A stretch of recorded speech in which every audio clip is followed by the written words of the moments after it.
Ladies and gentlemen, it's peak off-season content. I know that you missed us last week because I missed us too. Oh, yeah. But we're back. We're going to talk some ball with you. And I know you're excited because we're excited too. Let's get into it.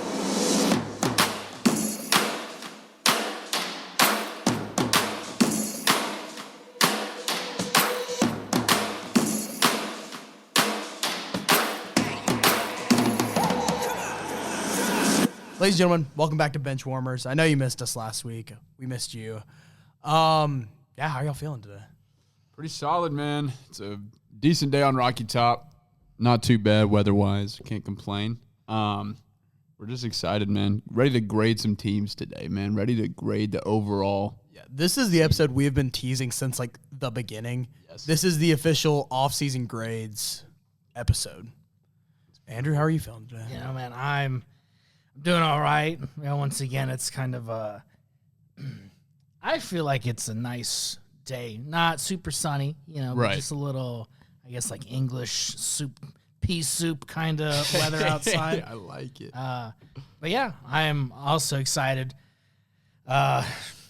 Just to roll with it, you know, and do the Heck thing. yeah, brother. So, Heck yeah. Before we start, we do just want to extend our sorrows and our condolences to Rondale Moore's family. It's tragic. Yep. If you've got someone who's struggling, please reach out to them.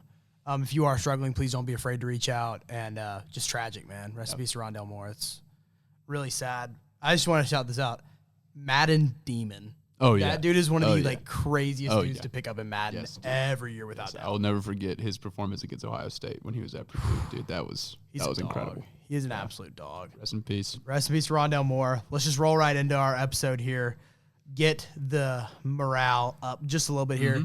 We've been teasing this episode for a while. We just went through it. I'm going to go ahead and just set some, we know this, but I'm setting some ground rules just so you guys know because our grading's kind of been sporadic this season. The baseline, okay, so we're grading. Obviously, you know what that means. A through F, A plus through F minus. I don't think any team's going to be getting an F minus. Maybe a foreshadow. But here's the thing. We're not grading based off their performance stuff because if that happened, then it would just be us doing our rankings all over again. Right. We're doing it based off, hey, how do we think you were going to do on this project, and how did you actually do on this project? Exactly. I mean, like, you're not expecting the dumb kid in the back of the class to get a 100 on the end of the year project. Right. But if he does really good, you're going to give him, like, a B plus because he tried his hardest. Yeah. But if the kid who's going to Harvard does decent on his project, you're giving him a C. Exactly. Yeah. You gotta keep that in mind. It's all about expectations. So we are putting the average as a C plus, not a B minus, not a B. The average, if we expect you to go 8, like if we expect you to go 8 and 9, you win 8 and 9, you shock no one, you surpass nothing, you're getting a C plus. Yep. And yeah, that's about all I have to say. Y'all got anything to say before we start? I do have a question because I don't know if you saw, but the Players Association came out with report cards. Do you also want us to? I guess judge that too, or just, we might as well toss that. That's kind of fun. Yeah, we might as well toss that in. Yeah, let's toss that in. If some team just blew the season and their NFLPA report card came back, this is 18 hours ago. Yeah, this is fresh. Yeah, it's fresh. Andrew, let's go. W reporting. Shoot, we'll take a quick break. We're gonna get this pulled up. Yes. Not for you. For us, we're gonna take a quick break. Of course.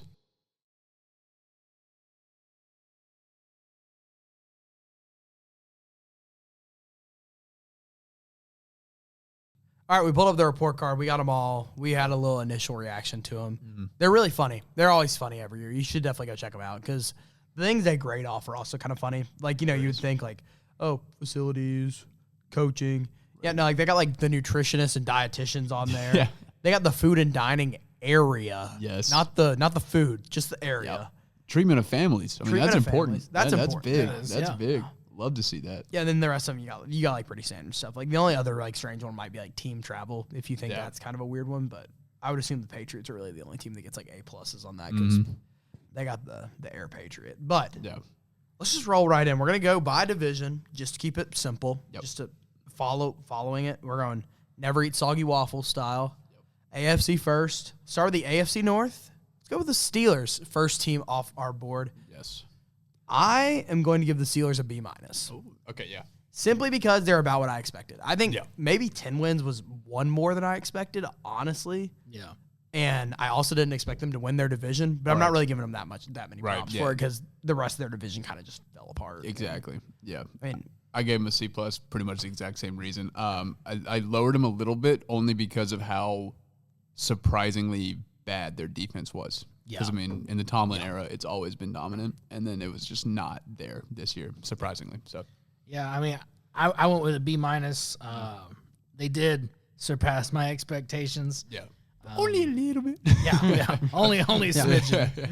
I do like your point about the defense, though, because, once again, they were pretty atrocious, you know? Yeah, it was surprisingly bad. Yeah. Especially at the beginning of the season. It was odd. Yeah, I mean, I don't know. I feel like the Steelers who were just kind of – I expected them to be this way, but I expected them to get this way differently. Yes, very good point. I thought it was going to be – because this year the run game's been – like, they don't have what I think to be star running backs, but they have a good run game. Agreed. So, Yeah. Yeah. All right.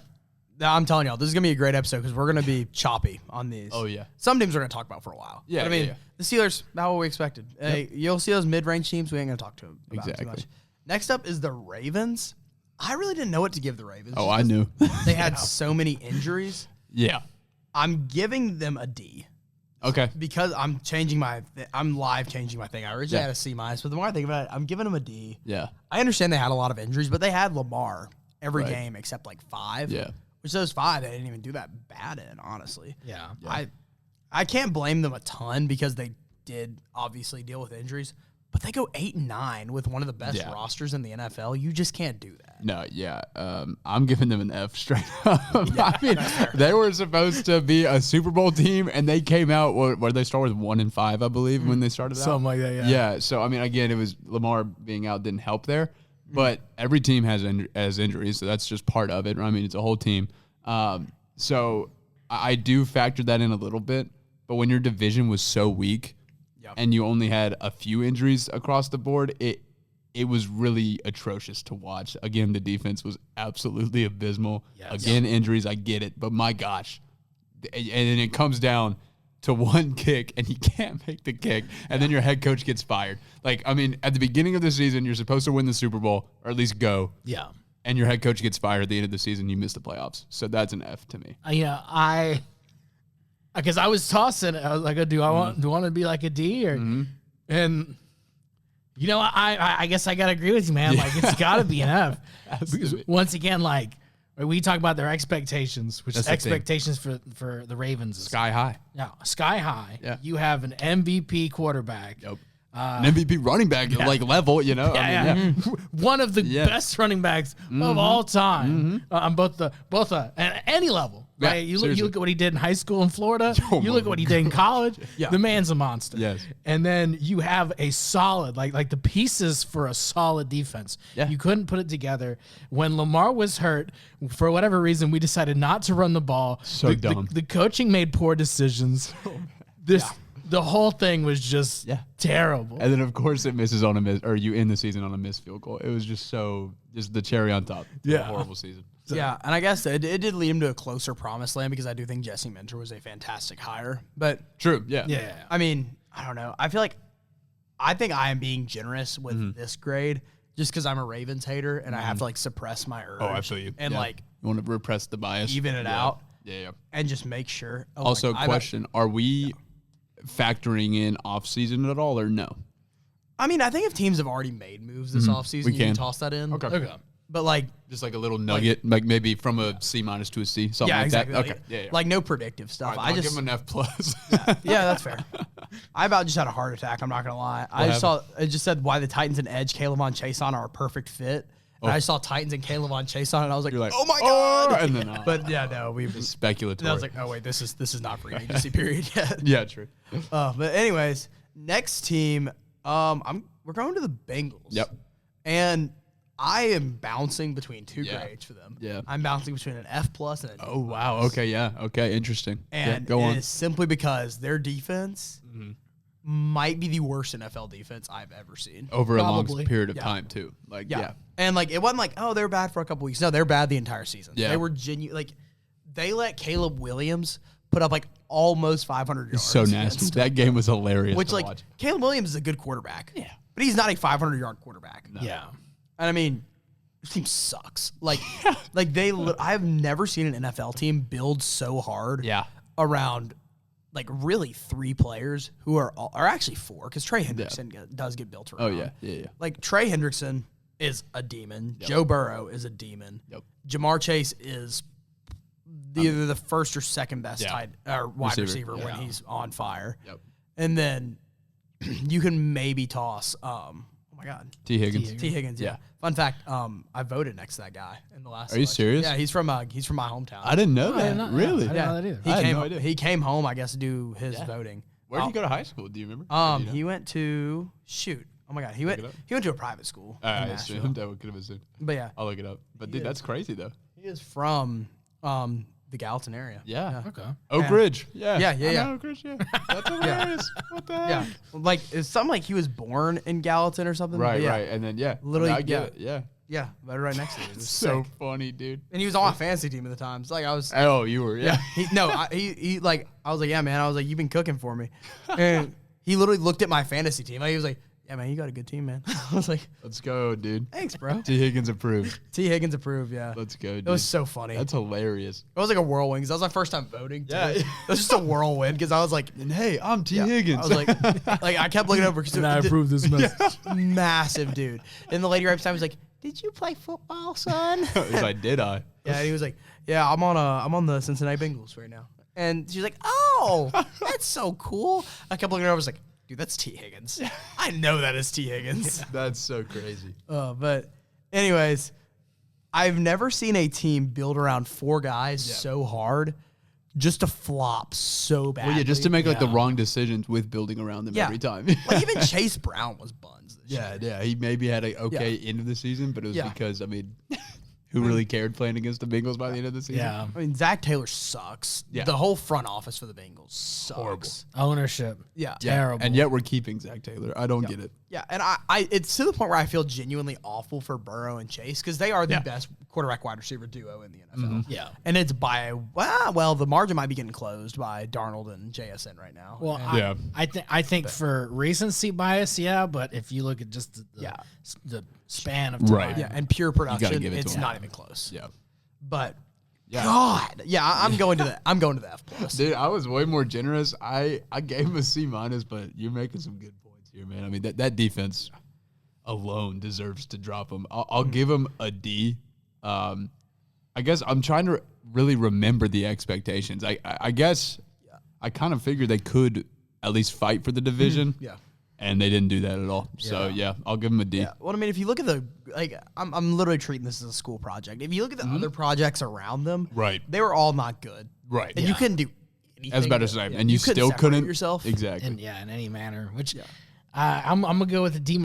Yeah. Because offensively, I think, and we could talk about once Joe Burrow came back. Yeah. We don't have to. We could talk about what Joe Flacco did with Right. the Bengals. And Pro Bowl quarterbacks. yeah, and like, you know, so the offense is cooked. Yeah. And you just can't, like, just because you're cooking, if somebody else is like, Right. hey, you're trying to do something else, like, you just totally messed off the vibe in the kitchen, you know? Right. Too many cooks. Yeah. Too Yes. many cooks, Yeah. not enough food. Uh-huh. You know, your head chef wasn't Gordon Ramsay. Yeah, that's for sure. That's for sure. That chicken was raw. Yes, sir. Let me just read off some Amen, brother. scores for y'all to like contextualize how Yeah, just to remember. awful To ruin the Bengals were. Okay. They started off their season with a 17-16 win over the Browns, which is great. Yeah. Then they beat the Jaguars 31-27, Right, which and is then actually a really high quality Bye-bye win. Joe Burrow. Yeah. Yep. Very big one. But lose Joe Burrow. And then you get beat by 38 points by J.J. McCarthy. Yep. 48-10. Yes. Then you drop a game to the Broncos 28-3. That's fine. Then you sorry, Andrew. Then you lose the Lions 37-24. That's fine. Packers lost 27-18. Then they beat the Steelers 33-31. You let the Steelers score 31 points on you. Then you let the Jets score 39 points on you and beat you. Then you let the Bears score 47. Steelers 34. Patriots 26.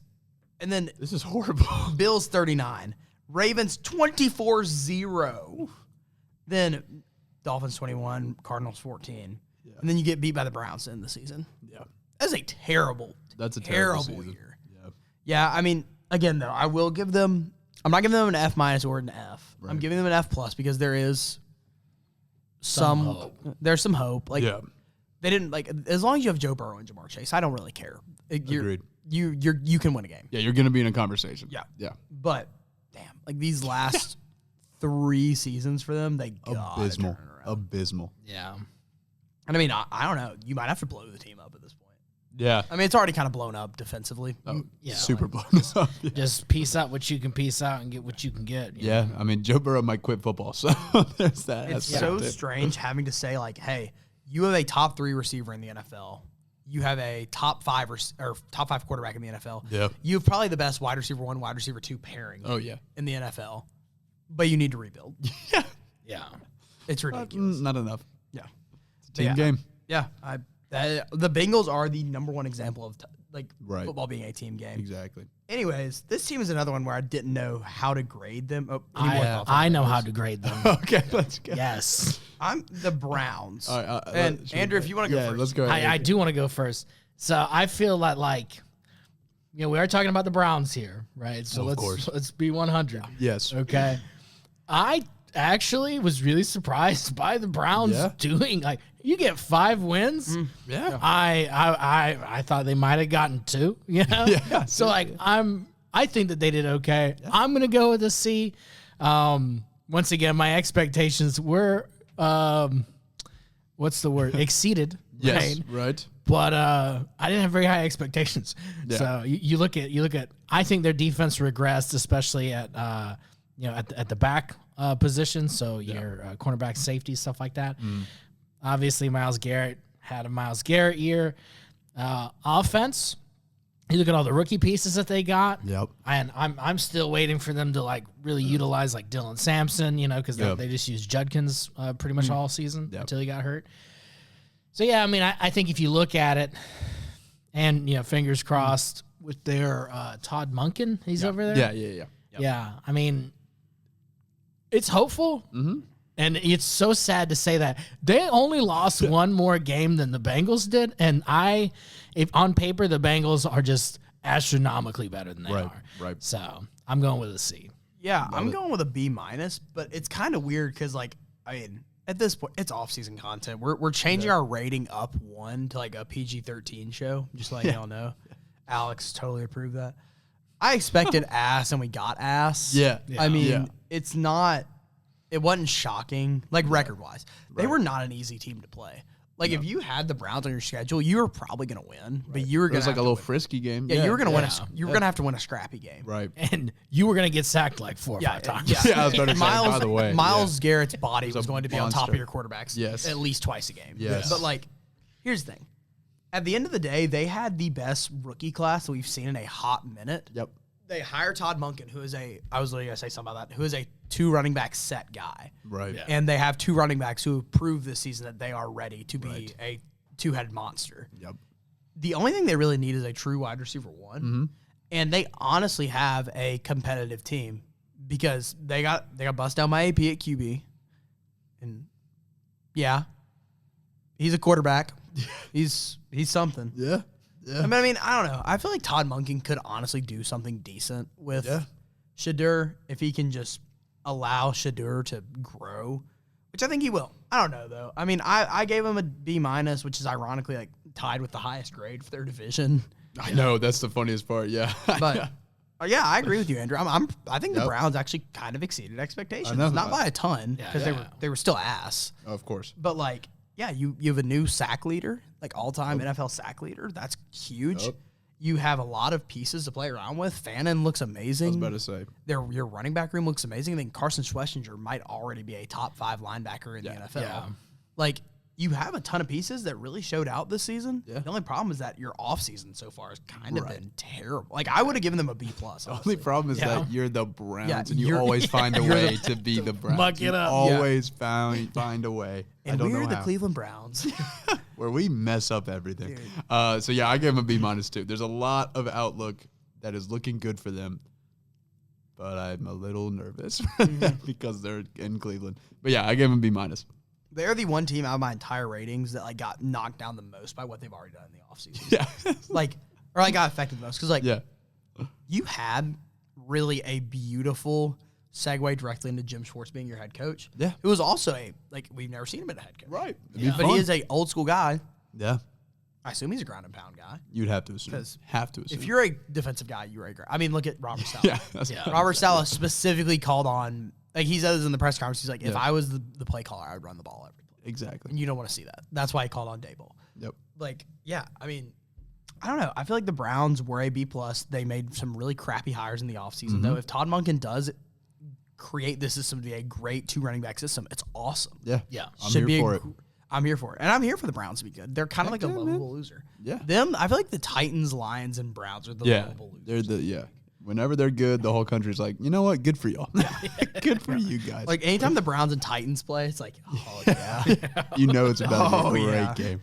Anyways, y'all want to move on to the next division? Yeah. Overall, I think this might be the lowest graded division of all of them because it was just disappointment everywhere. Yeah, I would agree with that. Yep. Except for the Browns. Shout out Browns. And Shout then out the the Steelers. Steelers just on par. Yeah, Steelers got a good grade just because their group project members did good enough. Yeah. Once again. Yeah. All right, let's move on to the AFC East. I think we're all going to have a pretty similar grade for a lot of these teams in the AFC East. Let's hit the Patriots first. Yes. I will start. I feel like you can't give them anything but an A+. Yep. Yeah, my man. Yeah. Like, Yep. I mean, you go from 4-13 to 14-3 in the regular season alone. Yeah. Now, you had a cupcake schedule. We'll schedule merchants, but that's okay.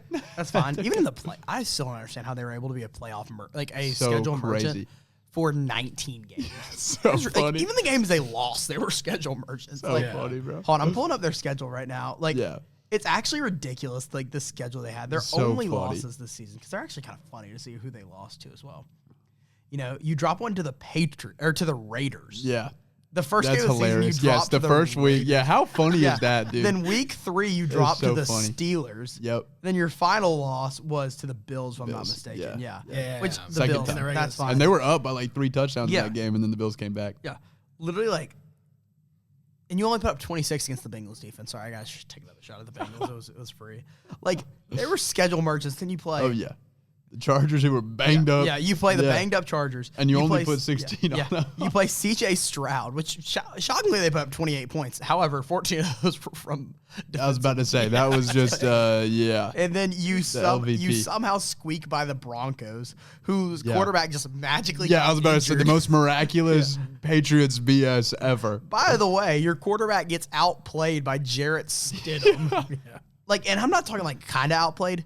Yeah. Drake May went 10 for 21 for 86 yards. Jarrett Stidham went 17 for 31 for 133 a touchdown. There's a genuine argument that if it didn't start snowing, the Broncos could have won that game. And everyone who makes the argument, if Bo Nix was playing, they would have won. I agree. Yeah. There's no way to disagree with that. Yeah. And then you get trounced. Yeah. Trounced in the Super Bowl. It was a coughing baby. Yeah. But I mean, I have given an A+. Still an A+. They were schedule merchants, but that doesn't matter. It doesn't matter, They man. did what they did. Everybody has a schedule. NFL gives it to everyone, so And here's the thing. If we were going to talk about schedule merchants, the Titans had the hardest strength of schedule. I'm not grading them any differently because they had the hardest strength schedule. I'm not going to be like, they did good against, they struggled, but we expected it's the them to NFL, struggle. bro. All right. No, the Titans sucked. Yes, exactly. The Patriots had the easiest strength schedule. They won 14 games. Right. We handed them an easy project. Yeah. They did their easy project really well. Yeah. They exceeded expectations. And I mean, past that, you have Drake May emerging as a top option in the NFL. We don't really know if he's a game manager or a true winner yet. We're gonna find out. You have probably the best one of the best head coaches in the league already, and he's already reestablished himself as that. Ramondre Stevenson finally looks like he's fixed his issues. Yep, and then you got Travion. Yeah, and on top of that, you got freaking Travion Henderson, who's a demon. Hunter Henry reemerged, still doing out of nowhere. Yes. The only issue is that the left side of your offensive line sucks. Yes. It's probably the worst left side in all the NFL right now. Yeah. But at least they have a target for the draft. You know where you need to go. You know? Or maybe even make some moves. Maybe if you need to make a trade, make a trade. Yeah, I don't know. I also feel bad for their positioning because, the worst player on their team right now is Will Campbell. I know. And he's one of the worst players in the NFL. Yeah. Yeah. So And you already are do you move on already? I mean, I don't think so. No. I think you give him one more year. I mean, he's got to develop. Well, and here's my stance on Will Campbell. They drafted a guard, right? They knew Right. he was a guard. They're like, hey, we're going to put you at left tackle. Yeah. But, like, they didn't have anybody. There was no, like, experienced veteran left tackle. Right, to help him out. Yeah, to, like, Yeah. show him, Yeah, hey, that's a this good is how point. we do things, and this is what we do. Right. So he's still in guard mode. Right. Because he doesn't know anything else. So to that point, And it's maybe so they go and different. find a vet. Maybe they go find a veteran to just bring in and coach him up, you know? Go get, like, is it Laramie Tunsil? Yeah, that'd be awesome. That would be fire. Yes, that would Yeah. be awesome. Well, and, like, you gotta, like, from a football standpoint too, Bradley, I assume you never played any line in your life. I actually have. No shot. I was a center of my middle school. No, okay, so we have Oh, 3 yeah. dudes who have played line Oh, in their yeah. life. Oh, yeah. Dude, tackle, guard, and center are such different positions. Such Yeah, different. very yes. Like, so. you would never expect it either, but, like, the technicality for a guard, you're like, I just don't need to let anyone through. Like, that's not my only job. Center is like, snap ball, get up fast. Right. Get to the second level. Exactly. Like, that is a center's entire job. Guard, if you ever see a guard at the second level, then you screwed up. Right. I mean, Your team's unless he's pulling it's a screen Yeah. or something. Yeah. unless that's about it. or unless you're literally just taking a dude for a ride. Yeah. Like, and then your tackle, you need to drop. Like, if a guard gets a pancake, it's really, like, it could help, but it also could hurt you. Right. Tackles need to get a pancake every time. Oh, yeah. Yeah. Like, oh, yeah. but Will Campbell's not used to that. If you watch his footwork, he still has the footwork of a guard. Yes. Brutal. And, I mean, it makes sense. I mean, doing it for 4 years. Yeah. I mean, way more at than that. the highest level. Yeah, Like, exactly. The other thing that sucks for him is, like, Cole Strange has gotten this, like, perfect, like, hand warmer massage positioning directly into right guard, and he's been fine. I mean, like, he's been great. Yeah. So why doesn't Will Campbell, the most coveted lineman of the past, like, 6 drafts, why doesn't he get that treatment? Yeah. I don't know. It's dumb to me, but it's an A+. I feel like we're criticizing them. I know we're criticizing him too much. It's an It was a A+, heck of a season, dude. Yeah, I was gonna say, I feel like we need to move on from the Patriots before we start trashing them too much. Yeah. Bills. Yeah. Kind of a hard one to grade, I feel like. Because every time I want to be like, yeah, you guys are kind of bad, I was like, wait, no, they did really good. To the playoffs. And They made a divisional round. Yeah. But, again, expectations. Yeah, expectations. a lot of Got to people remember those here. expectations. I knocked him down to a B+, Okay. and maybe that's my bias showing through, because I will say Josh Allen did do I think it is your bias showing. a lot. Yeah, it is. I'm not gonna lie. Okay, I'm gonna knock it down for myself. I'm giving them a B-. I'm not gonna drop them from B range. Yeah. Because you expect them to have that. Yeah, actually, the more I look at it's like a perfect B-. Yeah. They were expected to have this record. Like, they had a good record, and it was a good record. It was 12-5. Yeah, it was 12-5. That's great. That's a really good record. Yeah. Obviously, we expected them to win the division with 12-5, but here's the Patriots. Right. Yeah. They get a good playoff win against a surging Jaguars team. That's great. Right. But your off season is a hellstorm. Yep. And I will say this, another positive. You got James Cook is now officially a elite running back. And beast. that is something that the Bills have needed a secondary weapon for so long, and they finally have a secondary weapon, and thank God it is not a receiver. Yeah, like, seriously. because that would have sucked. Like, you always want your secondary weapon to be a non-receiver, like whether it's a tight end or a running back. Yeah. Like, it's just a beautiful thing. Mm-hmm. And James Cook is a demon. Works so well with Josh Allen because he can also receive. Like, he can also be a receiving back. He can be an elusive back. And he's a pretty good blocker too. Yeah, and Yeah, he can block. yeah. Like, this is a perfect, like, pairing with Josh Allen. So I Right. couldn't be happier for the Bills finding that. But dear God, there were some miscues this A season. lot of miscues. Once again, underwhelming defense. Yep. And then the offseason, the way it ended, that I pushed them down to a C-. It's I like, don't I even get blame it you. that you made it to the divisional round, but you're the Bills and you do this every single year. And once again, I mean, all the talk in the beginning of the postseason was all about, all right, Josh Allen, like, this is it, bro. Yeah. Like, This Mahomes is your isn't here, season. Lamar isn't here, Burrow's not here. So surely you find a way. Now, granted, I will say he probably has had his worst team in the postseason, given his past. Yeah. But still, couldn't get it done, especially in a game that was so winnable. Yeah. Like you had chance So after chance after chance. If you don't scramble at before the half and you fumble, all that, we all know. So for all of those reasons, I got to go C-. Again, it's just how it ended. If they had won against the Broncos and then said lost against the Patriots in the championship, okay, fine, whatever. But it was so brutal. McDermott's gone, and I don't know if the outlook is bad. I'm not believing in the Bills. Yeah, now the lights have died down a little bit. I'm not going to lie. I have to give them a B- just because they did make it to the divisional round. Which is fine, yeah. They did good. They overall surpassed expectations, whatever. Like, by a little bit, but they still did. Like, good Lord. Like, now that the lights have settled down, the lights are not as bright anymore, I can finally admit that divisional round game was not all on Josh Allen. No. But he did not play. It was sad, man. It was frustrating because it was like he was playing his rookie season again. Like, Yeah, do you remember that Texans playoff game? That's what it looked like. Yeah, he looked like rookie Josh Allen, which that just Exactly. really weirded me out. It was so sad. Yeah. Yeah, I'm done talking about the Bills because I'm gonna dig myself into a hole if I keep talking about the Bills. Yeah, I get it. I'm going B-. Yeah, I'm gonna give him a C+. There you go. Because So we're kind of all across. kind of in the same area. I do think that they underperformed. Yeah. And maybe it's not necessarily all their fault because once again you said underwhelming.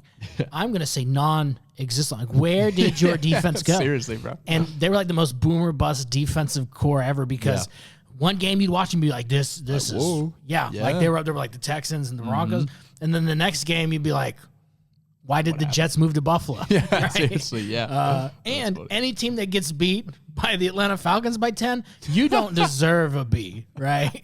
Period.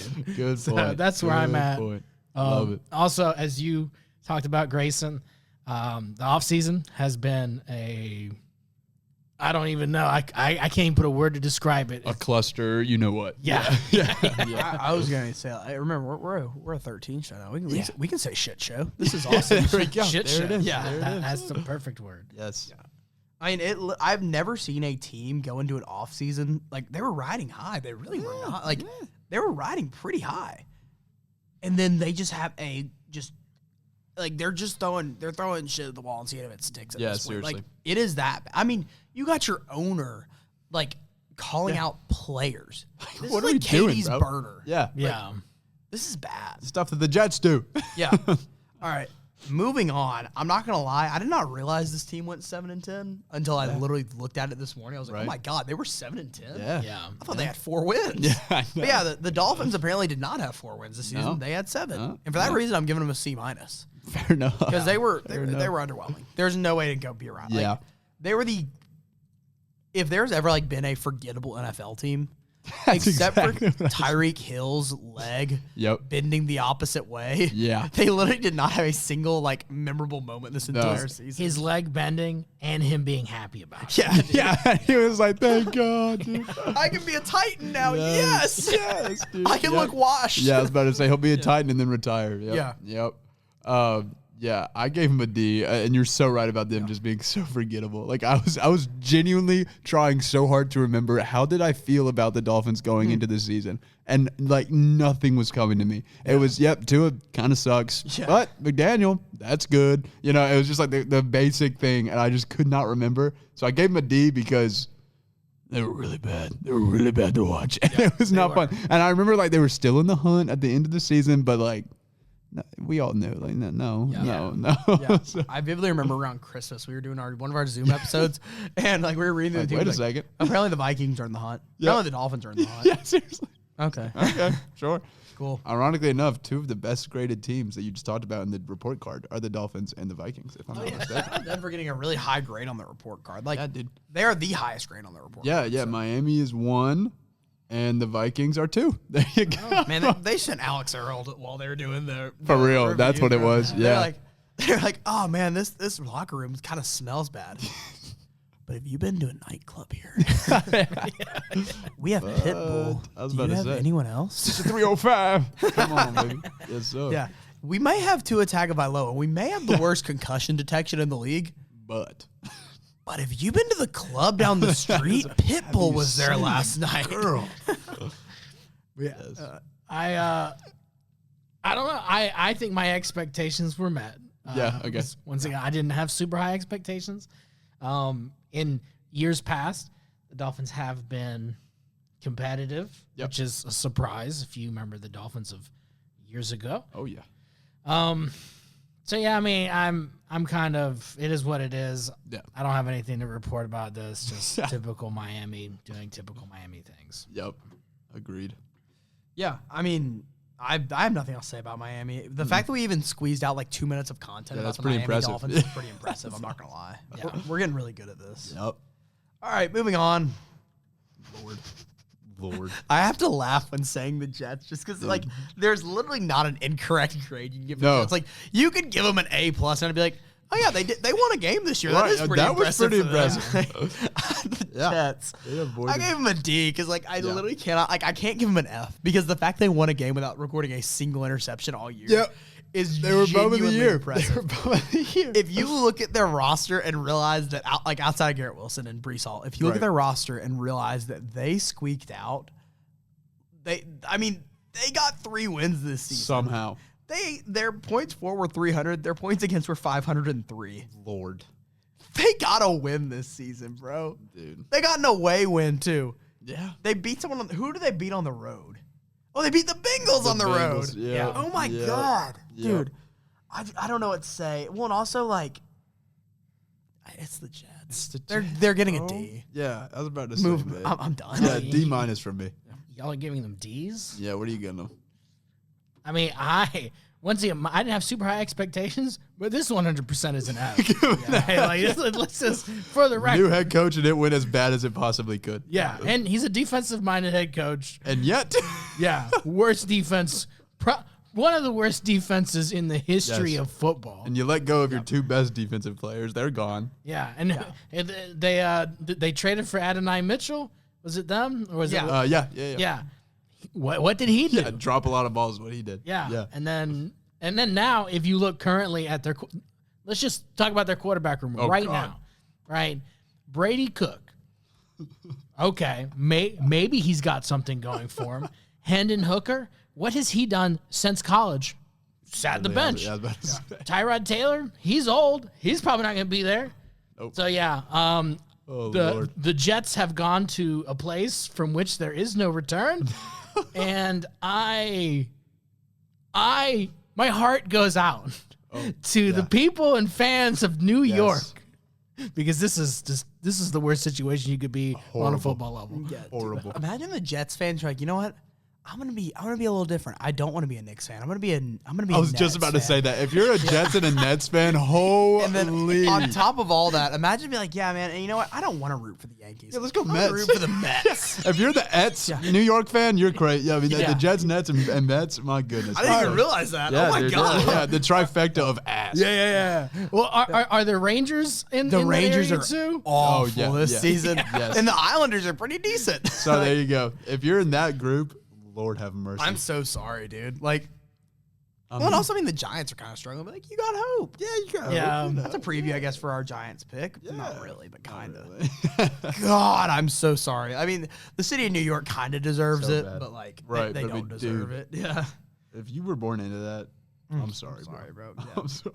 Yeah, at least your mom's probably Italian and cooks really well. That's true. You probably got some good stuff going. You probably could probably go to your bodega right now and get a bacon, egg, and cheese, which that sounds really nice. That does sound good. The Aki way. The Aki way. Yo, General Og. All right, moving on to the greatest division ever assembled, year in and year out. Great division. Okay, I'm not gonna lie. You could give every team in here the most sporadic grade possible, because you truly never know what the AFC sounds. No. Next year, the Titans might go 17-0 and lose in the first round. The Jaguars might revert back to 1-16. You really never know what the AFC would not surprise me. But we're gonna start with the Jaguars, and I'm giving them an A. They really turned up down the stretch. Yeah, really turned up, and it is unfortunate that they dropped to the Bills. But beginning of the season, no shot they were gonna win the division and be in the playoffs. Yeah. Then they make it, and I'm giving them an A- only because of that loss to the Bills. Yeah. But at the time when they lost, I was like, probably because the Bills are going to go to the Super Bowl. That's what I was thinking. So I was like, fair enough. But the Jaguars A- had some great moves in the middle of the season. Liam Cohen's first year, and you end up doing that. Super impressed with the Jaguars. A- for me. Yeah, they've got a super bright future. Yeah. I was just gonna go straight A. Yeah. I was really surprised by the Jaguars. You really can't do much better than this. Heck yeah. If we look at their losses, they lost by 4 points to the Bengals. Yeah. They lost to the Seahawks by 8. They lost to the Rams by a pretty good margin. That was in London. Yeah, that one was rough. That one was rough. They lost to the Texans once, which once again the Texans are a solid defense. Yeah, pretty good team. Yeah, and then they lost to the Bills by 3. Is that 3? Yeah. Yeah, in the playoffs. Yeah. So I don't. You know what? I'm giving them an A. taking away the minus. I like Good that. for the Jags. I like Good that. for the Jags. Well, and also, like, on top of all this, we have been waiting as an NFL fan base to finally see Trevor Lawrence Yeah, dude. be the guy, and he is the guy. And it was so funny that it was the fumble risky that made him put him on the map. Which I love it because he is still goofy Trevor Lawrence. Like, like you know that once a game he's going to make a Will Levis play. Yes, dude. Yeah. But like, But he's gonna look a lot cooler doing it. Yeah. So like it's okay. Yeah. yeah, and then there's gonna be some random NFL meme that comes out every year where it's like POV your team just lost to this guy, and it's the whole Trevor Lawrence in his girls volleyball uniform. Yes, in the uniform. Yeah. Yes. Yeah. Yes. And then we got the meme this year with him with the grill going on. Do you remember that? That was Yeah, fire this year. That was tough. Dude, he's just such a funny guy. 'Cause He's he doesn't so intend funny. to be funny. No, he's just the most like stoic, just whatever, who Yeah. cares guy. Yeah. Well, like you look at his, like you're like, what? Like you see all these memes and you're like, oh my god, this guy's got to be crazy. You look at his Instagram, it's just all his wife and his daughter. It's just It's the like- most chill like, stuff. It's not even football related stuff. It's like, No. man, I love my wife and my daughter. I love my life. And then like all of his memes are like, heh, heh. I mean, the most awkward Adidas commercial ever this year with him and Travis Hunter. Yeah, I mean, that commercial, it came on every game, and it was so cringe to watch, but it was also hilarious. Like, you just loved it anyways, you know? It was like you could tell the PR or the PR team, the marketing, whatever, they really wanted them to, like, be a lot more fun than they were. So it was just so awkward. Shout out them for also starting one of the best sports memes this entire year with the "Hello, we are going to slime you out." Yes, dude. Sincerely. Yes, that was them. Yes. They Oh, started geez. it, and Shout they're out, now. dude. I've seen one The from fans of literally Jacksonville. every team. Yes. To the point where the men's team at the Olympics. I was about to say the hockey team had it. Yes, Like- yes. I think both teams had it, U.S. and Canada. Yeah. Dude. Hey, shout out the boys, by the way. Yeah. Shout funny, out the Stars very and Stripes. funny team. And Yeah. as a Trevor Lawrence guy, I'm sure you want to say something, Andrew. I mean, I don't, because here's the other thing with Trevor Lawrence, right? We can talk about, once again, we can talk about how he didn't lose a regular season game. Yep. This man was like 7, 8 years old, did not lose a regular season game until he got into the NFL. So crazy. Right, which is, Insane. a So tough. wild statistic that is just, tough. you're never ever going to see ever again. No. Because there's no way possible. Unreal. Yeah. Yeah. And so I like that he's kind of coming back. Yeah, dude. I'm going to say this, though. I have to see it next year for me to be like a Trevor. Like, I like Trevor Lawrence, Of course. but like, I'm not really a believer in Trevor Lawrence. Give me one more. Can you give me one more? And after that, you know what? I'll go get Trevor Lawrence's face tattooed anywhere, right? Let's go. But I need dude. one more season. Yep. Yeah. All right, moving on. Let's hit the Texans. Yeah, but I will agree with you. If we're sitting in this same place next year and they go out and have another fantastic season, it probably won't be an A again because we're expecting more. Right. But like, I will fully be on there. Yeah, we'll be Do you want to believers. get matching Trevor believers. Lawrence tattoos? We have to. yeah. Benchwarmers, Trevor Lawrence tattoos, all of us on our butt cheeks. All right, let's go. I will say I did have a bet with one of my friends. He's a huge Bears fan. Okay. Our bet was because like it was at the point in the season where like the Bears were like the most overrated team in the Yeah, NFL. yeah. We thought. Yeah. And the Titans were just awful. Yeah. And like we were just arguing back and forth. And I was so confident. This is so unrelated. I should have said this during the Bears segment. We were talking about tattoos. good. I was so confident that the Bears just were gonna blow up. Yeah. I was like, dude, if the Bears win the Super Bowl this season, I will get a tattoo of Caleb Williams wherever you want. And I was like, anywhere but Get the a little face too close. Yeah. or like visible area. Right. I will like. I was like, as long as I get to pick a location, I will let you pick whatever Caleb Yeah. Williams tattoo. Yeah. Like I'll That's get hilarious. because his name is Caleb too. I was like, I will get Caleb tattooed on me, bro. And That's hilarious. he was like, you know what? Then if the Titans make the playoffs and win a playoff game, I'll get Cam Moore tattooed.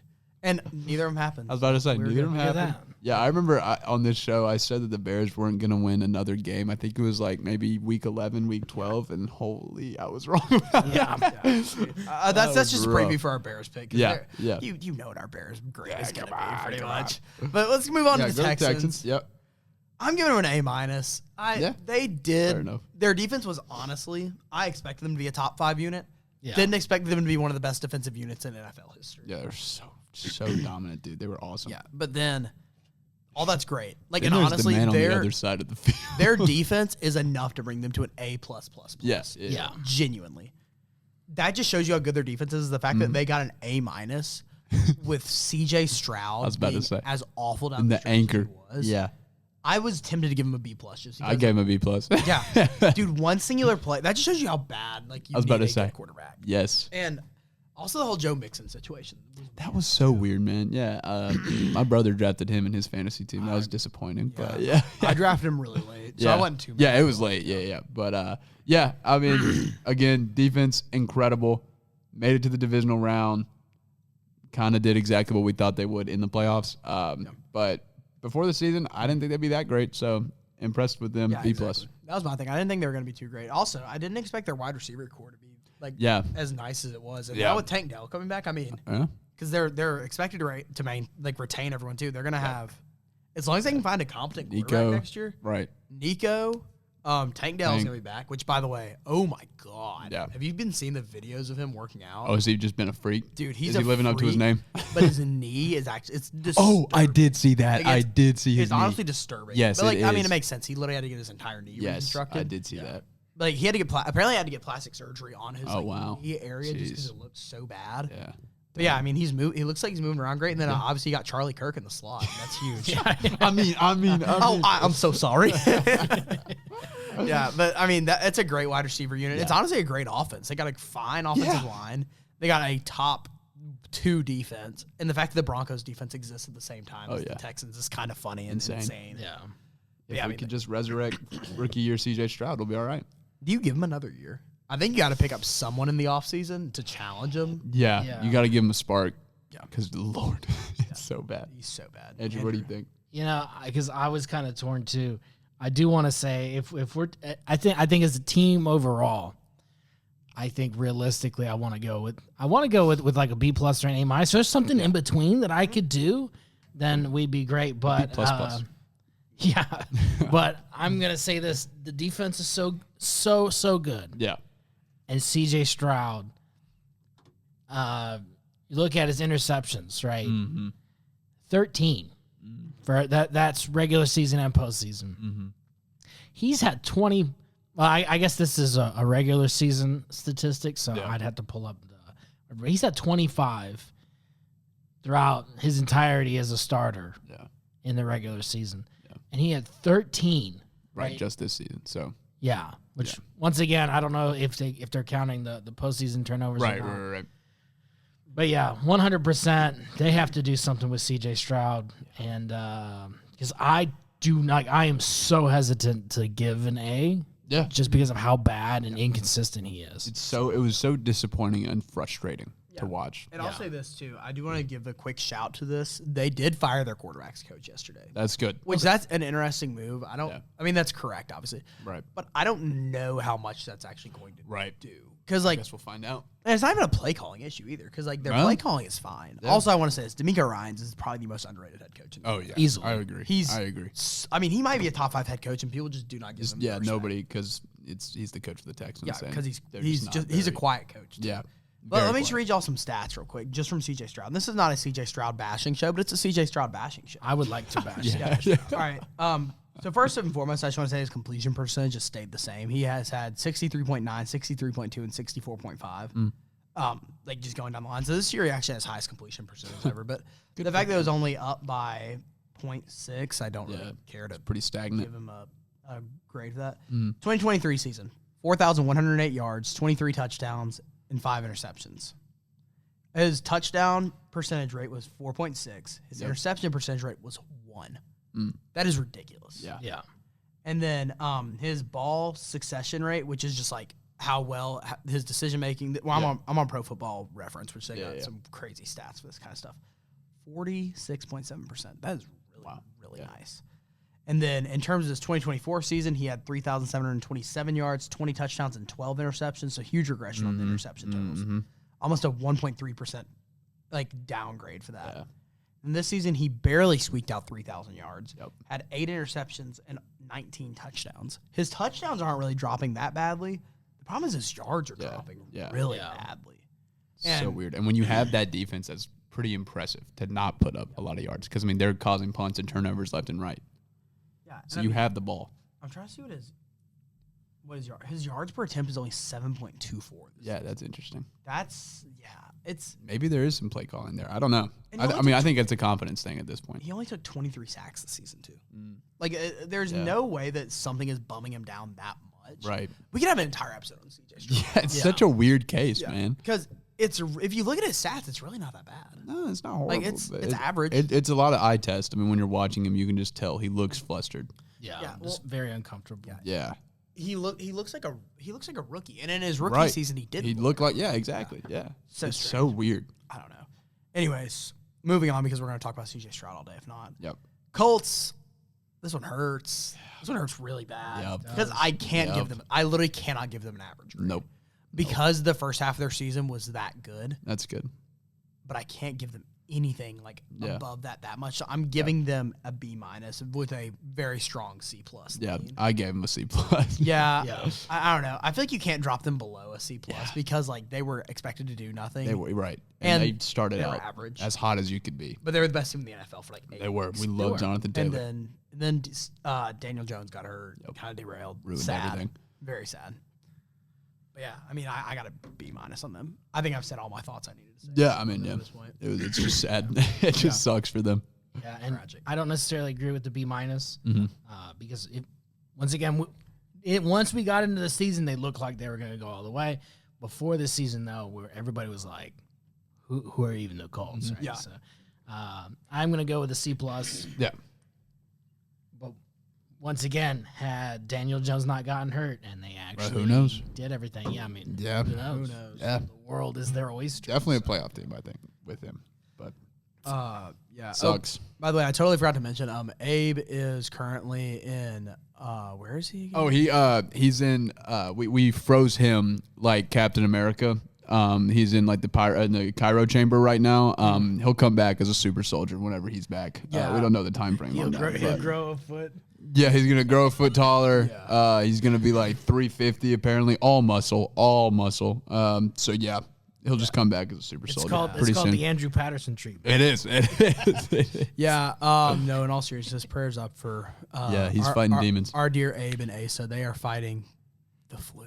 It's horrible. Horrible. Oh, the flu. Horrible. This No, I'm time. not gonna lie. Flu season probably has been awful, but like. It has been, dude. I mean, Yeah, but yeah, it's been rough. But yeah, no. While he's in the flu, we're currently freezing him, so the flu doesn't affect him. Exactly.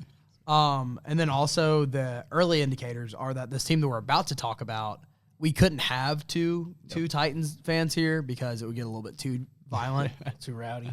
But yeah, we're moving on to the Titans. Yep. For some reason, I didn't drink at all last night.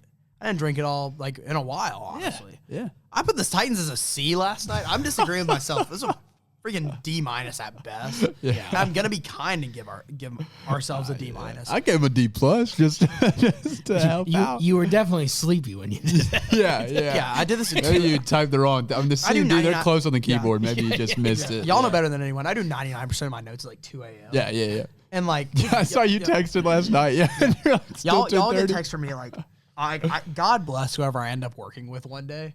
Because like with y'all, I don't care. You guys are my who boys. cares? I'll text y'all 2:30 a.m. Yeah. Y'all can wake up to it. I don't Right. care. Yeah. Or if you guys are up, you guys can respond to me. I don't care. Exactly. Yeah, I'm. If I text my employer one day at 2:30 a.m., he's gonna kill me. Like, but anyways, I'm giving the Titans. Actually, yeah, I'm gonna bump it up to a D Let's go. because they were like I feel like you can't give an ass team above a C+ because the Titans Yeah. were ass. This Not season. good. Yeah. And honestly, the defense was worse than expected, and I Yeah. think the offense was slightly worse than expected. Yeah. I would agree. Yeah. By the end of the season, you start getting kind of a ramp up where. Right. I mean, Okay. yeah, okay, like they could be good, especially in the Saints game. Like the Saints and Titans Yeah, both like yeah. really showed out. Genuinely a great game. Yeah. Yeah, and I mean, like if you really look down, and also like I don't want to look at the final game of the season because the Titans rested starters. Yeah. in the I mean, final game who of the season. cares? Yeah. Like, and then they beat the dog. I keep forgetting. They beat the shit out of the Chiefs. Yeah. Like It literally. was I awesome. understand it's the backup. Right. We get it, but And then they It put up was 24-37 against the 49ers and what was actually a really good game. Yeah. Beat the Browns. Again, down the stretch, the Titans went 2-3 in the final 5. Yeah. And that's like for a bad team. And when you play Browns, 49ers, Chiefs, surging Saints, and Jaguars, that's pretty respectable, honestly. Yeah.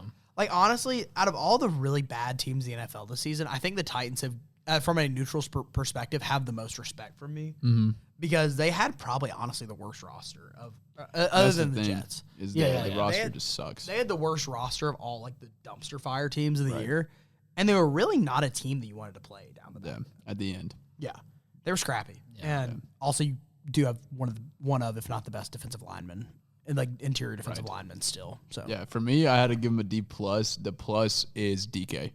I mean, that dude, holy moly. That was crazy for a rookie to be that good. Holy moly. I was insanely impressed with that dude, man. So yeah, I gave him the D+, but you touched on all the other points for why it's a D. Yeah, I'm going to go with a D. Yep. I do think down the stretch, because if we looked at this earlier in the season, 100% an F. Yes. But they did grow and they did get a little bit better. Once again, not a very good team. Right. How they beat the Browns, I will not know. That 2-point conversion attempt by the Browns is how they beat the Browns. That was crazy. I don't know if y'all remember that. I don't remember.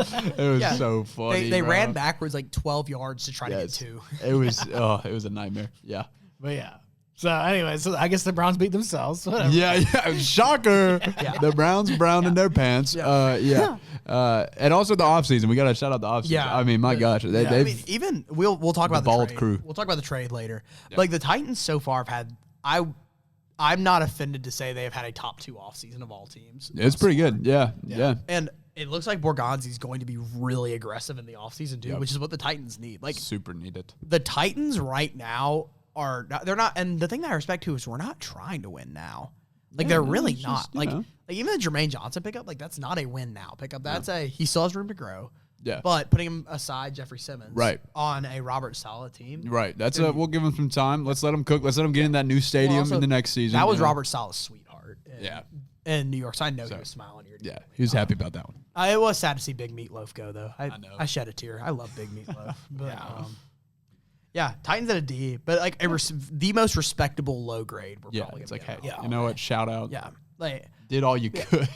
Yeah, but again, like the Titans are in some of the weirdest like salary situations too. Yeah. Like, you got a huge contract attached to L'Jarius Sneed. You got a huge contract attached to Calvin Ridley. Yep. And you're gonna have to figure out your offensive line as soon as possible. Yeah. But then past that, Iamanor looks like a really solid wide receiver too. Right. Shamiri DK looks like a phenomenal great slot special receiver. teams and slot. Yeah. Like phenomenal special teams, great slot. You Yeah. need a wide receiver 1. Yep. Absolutely. But from what I've seen, D. Yeah. That's respectable. Mm-hmm. We got one more AFC division to blow through, and this one's going to be a really interesting one because it is, for me personally, I don't know about y'all, it's the most top-heavy and bottom-low. Yeah. All right. Broncos, I gave them an A. Yep. I'm not an A+ because we expected them to be really good this season. Mm-hmm. I didn't expect them to be top of the NFL good this season. Exactly. But I have really nothing else to say. We watched the same Broncos all year.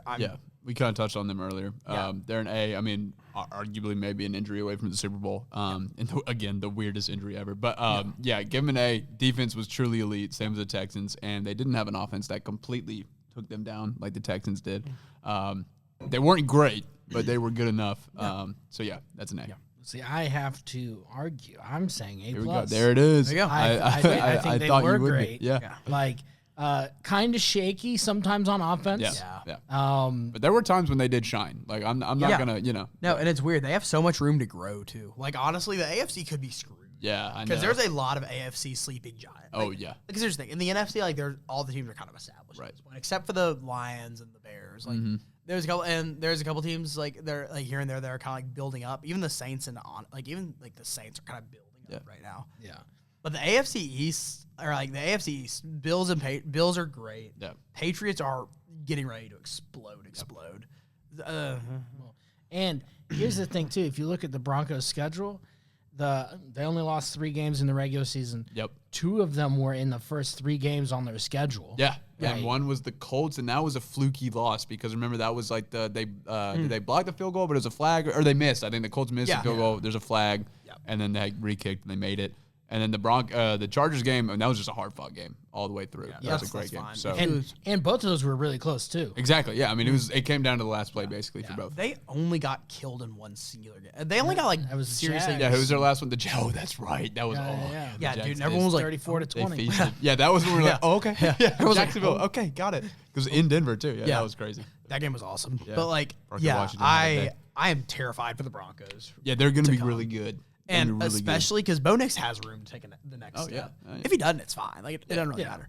But like he has room to take the next step if he does. Sean Payton, come on, gosh. If he does, and they go out in the draft and get aggressive and grab like one of those receivers that'll be sitting around there, like Casey Conception, Chris Brazzell, even if Lemon falls or something. Yeah. If they just pair Cortland Sutton with somebody, solid, that's scary. Yeah. Oh God, or, it's gonna be gross. Who's their tight end? Evan Ingram, right? They need to get a new. Well, they said they were going to use him like he was going to be like this, like gadget player, and then like didn't really do much. Every team that has had Evan Ingram has said the same thing, and none of them can get it. Never seen it, bro. Yeah, never seen it. Yeah, I agree. So that'll be fun if they get a great tight end, man. Yeah, they have a lot of potential.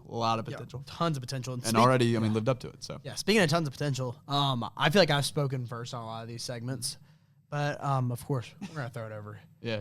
Let me take this. Our dear Bradley. Chargers. Yes. What are you giving the Chargers? I'm giving them a modest B-. Maybe a little low, I'll be honest. But I can't be like, the injuries made them worse. Because, I just dogged the Ravens for having, injuries happen to everybody. So that's a little, I can't say that for the Ravens and not for the Chargers. But again, they did exceed expectations in the sense of it could have been a lot worse given their circumstances. And they kind of fought through the circumstances rather than falling flat on their face to the circumstances. Yeah. So I gave them a B-.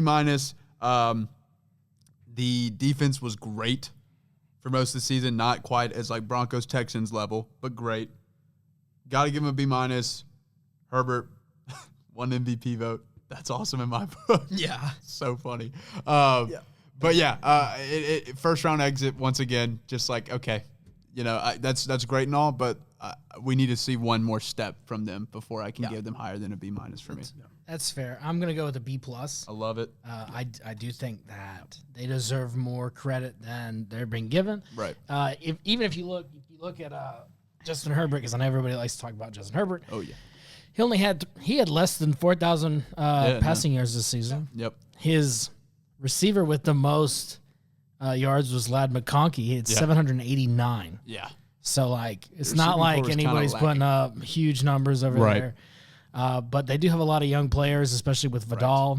Yep. And Gadsden's going to be nice, the tight end. He's going to be really good. He went off a couple times. Yep. So this is another sleeping giant team. Oh, yeah. Yeah. I think, assuming all the pieces are healthy, they're nasty. Because huge asterisk, sleeping giant if offensive line is not dog shit. Yes, exactly. Yes. Dude, they need to find something with Joe Alt because he is genuinely the best tackle in the league. Joe Alt's nasty. And then Slater, we're all forgetting about Rashawn Slater, who's out the whole season. He's awesome. He's nasty, too. So, you got both your tackles are just fine. Bozeman retired. Yeah. Thank heaven. Thank God he retired. The comment section of that post, by the way, the Chargers posted about him retiring, and it was rough. I was like, I don't know. I'm sorry, Bradley Bozeman. I hope you're okay, and I hope your family did not see those comments. But yeah. I gave them a B+. I think that I think they did great. I think awesome. 11 wins surpassed my expectation for them. I saw them as like a 9-10 win team. Yeah. And also, they finally looks like they kind of got something out of Quentin Johnston. Yeah. That's huge. Yep. Even though he's probably ideally, I kind of see them as almost like a Titans situation again, where it's like you have a potentially solid wide receiver 2 out of Quentin Johnston right now. He needs to have another season of development, but if he can continue to progress, he's going to be a really solid wide receiver 2. Yeah. Ladd McConkey has potential to be one of the best slot receivers in the 100%. Yeah. He's a beast. But the problem is that they have to play him at 1 right now. That's the problem. Yeah, it's hard for him to get open when everybody knows, okay, he's your guy. Y'all remember him at Georgia. He was disgusting. Dog. Yeah. And that was because he had the ability to play slot there. Exactly. And, he torched in the slot. Yes, dude. He was good pretty much everywhere because, most of those college guys who get drafted within the top 2 rounds are going to be that way. But he was a dog at slot. Yeah. They need a wide receiver 1. Yeah, I'm expecting them in the offseason to get interior linemen and receivers. That's what I'm expecting. I really do think the most perfect fit for them is to either trade up in the draft and go out and get a guy like Carnell Tate or even Mekhi Lemon, any of those. I would be or salivating at the mouth. I forget the dude's last name, but Jordan Blank out of his last name's not Blank, but out of Arizona. I know who you're talking about. Hold on. Yeah. Yes. Him. That'd be awesome. There's a lot of good wide receiver ones out of this. But if you can't get one of them, why not go pursue A.J. Brown? Well, I don't know. As a bridge. Not as a permanent option, but as a bridge. AJ? I don't know how I feel about it as a bridge. I'm worried about his mental. Yeah. He seems like a drama queen. Don't really want that, especially with Harbaugh. That's not. Which that's seems not like a perfect fit for the Jets. Facts. He would do great in New York. Yeah, but we're not talking offseason hypotheticals. That's my fault for getting into that. You're good. All things considered, they are a B+ team. There's holes. There's massive holes, specifically on the O-line. Before we go off, just because we kind of got off on tangent, I had a question. So before we get back off, Yeah. Is Malachi Tony in the combine this year? No. Yeah, I know. He's got 2 more years. Yeah, he's gonna be a darling whenever he does. Yeah, he's a freshman. Yeah. Or he's that good and he's a freshman. Hear me out here. Yeah. That's also why I kind of think about them. This is the last thing I'll say, unless you want to keep talking about it. By the way, we're going to do a dedicated off-season thing for every team. Yeah. So like there will be a much more dedicated segment for the Chargers down the line, which that'll be fun. Why wouldn't you just wait a year? Because next year's wide receiver class is the most ridiculous wide receiver class of all time. Yes. Yeah. Like you can get Jeremiah Smith, Cam Coleman, Yep. even Ryan Williams if you still believe in him. Like there is genuinely like Braylon Staley is now climbing up the list. Like there are because me and my roommate were talking about this literally last night. We counted there are 10 elite wide receivers in next year's class, including the greatest wide receiver prospect we've ever seen. Yeah, Jeremiah. If you can somehow hold out till next year, and just get a bridge guy, even if you just sign someone, it'd probably be free agency. Yeah, I mean, like just and get a guy. honestly, a weird name to look at might be because you don't really need a wide receiver 1 this season. Like you can just take another wide receiver 2 or 3 and just continue to go. Well, I mean, assuming you got Najee Harris too, assuming he's back and you got Hampton, I mean, you'll be fine in terms of the running game. Yeah. I mean, screw it. Najee's big enough. Just put him at. Put him at receiver, bro. Just bump him over. But yeah. Anyways, without talking too much, they could wait out. But I'm gonna move on before we trap ourselves anymore. I alluded to this earlier. There's one team that's gonna get my beautiful. Let's go. Most disappointing team of the season grade. Yes. And is going to the Kansas City Chiefs. Yes. Yeah. Maybe I'm harsh. I'm giving them an F-. I understand the best player in the NFL more than likely. Yeah. It hurts my soul to say that. He is. But one of the most talented NFL players that we've ever seen, probably in the top 3 most talented NFL players we've ever seen. It hurts that he got hurt midseason.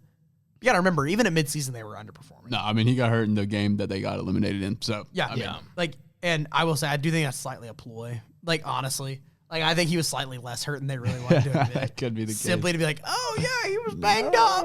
Yeah. Oh, no. Like, Yep. that's a huge knock on him. Yeah. But, I mean, they literally only had, 2 or 3 impressive games this entire season. So bad. It was so bad. Yeah. They were awful. Like, genuinely, they were. Yeah. They weren't fun to watch. Yeah. They get walked by the Chargers. I don't know if y'all remember that or not, but week 1 Chargers game, it was 27-21, but they got It was glorious. walked. Yeah. It was Wasn't that in glorious. Brazil? Yeah. It was Friday night. They got Yep. walked It was in that game. awesome. Then they got walked by the thing with the Chiefs though is that they just have a way of making scores look really close. Yeah. I remember them getting whopped by the Eagles. They beat the that game was rough. They beat the Giants. They beat the Ravens.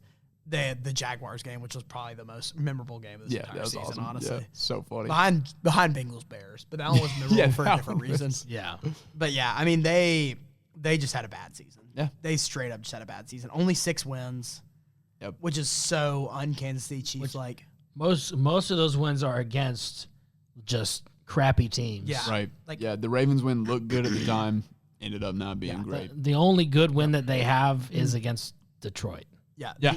The only positive. Last team in the AFC or NFC North, by the way. The fact that I can only pull the fact that we can only pull one positive out of the season just shows that they deserve the F-. Yeah. It just shows that Patrick Mahomes is the most important player in the league. Yeah. Because their roster is terrible. Yeah. Kelsey's regressed. I'll say Travis Kelce regressed so hard. Yeah, this and then season. Rasheed Rice, that was a weird situation. Comes back and then helped for 2 games maybe, and then was just kind of what are you gonna do? Well, and Xavier Worthy was kind of disappointing. That, you had to think he came back, and then who was throwing to him? Exactly. Yeah, it was just not. Yeah. Yeah. I thought I will say Fantasy Demon. Oh he yeah, is a he was target. clutch. Yeah, that was crazy. Yeah. I remember there was one game where he had 17 points, and of that he had 11 catches, which just shows you had 60 yards. That's off 11 hilarious. catches. I was about to say. But Fantasy Demon, he will probably be a 3rd round pick next year. Yeah. But Fantasy Demon, but that don't matter in the grand scheme of the NFL. Nope. Big old F. I'm giving him an F-. Yeah, I'm giving him an F. Yeah, I'm cool with an F-. Let's go. F- for me too. Woo! Hammer it down. Even if you did watch them, their defense terrible this season. Yeah, it wasn't Dude, nearly Chris what Jones they've wasn't been. that big of a factor. Yeah. No, dude, they looked lost. It was so un-Chiefs-like, like you said. Whatever happened to their run game? Because do they still have Pacheco this season? Did he they even did. play? He was on and off in terms of okay. injuries and stuff. They still have Clyde And they had Edwards-Helaire Kareem Hunt too. a lot of the season. They still have Clyde Edwards-Helaire too. Just wanted to They shout do. that out. They do. So he's hanging on. But yeah, Kareem Hunt was there for a lot of it, and it just never really got going, man. Yeah. It was a weird season for them, and very disappointing. So sad.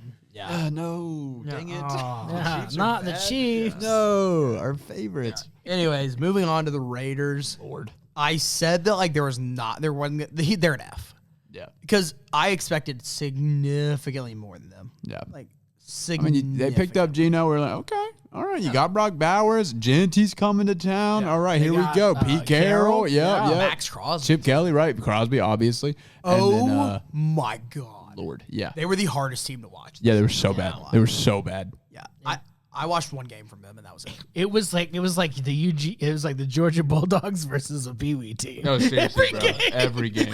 Every game. No, they Do y'all were remember so bad. the Broncos Raiders game? I think we gave it the most Yes. boring game of the year award. That game was, oh my gosh, it was so bad to watch. Yeah. Yeah. No, they were bad. Like they were next level bad. They only had one good game the entire season. It was week 1.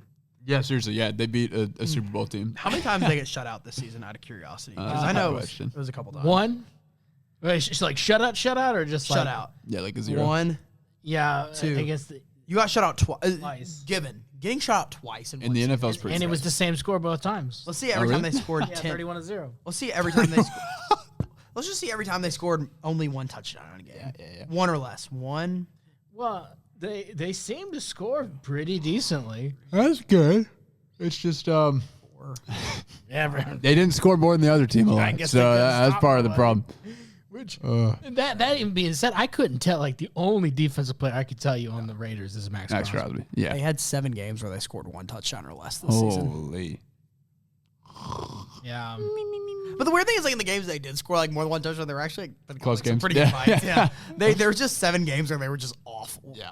And that offensive line it's not even like it's awful, but it's like not even like fixable at this point. Yeah. like it's you just have to blow up the entire. The whole team is Yeah. just broken, man. And prayers up for Fernando Mendoza, brother. It ain't. Well, You ain't fixing nothing, bro.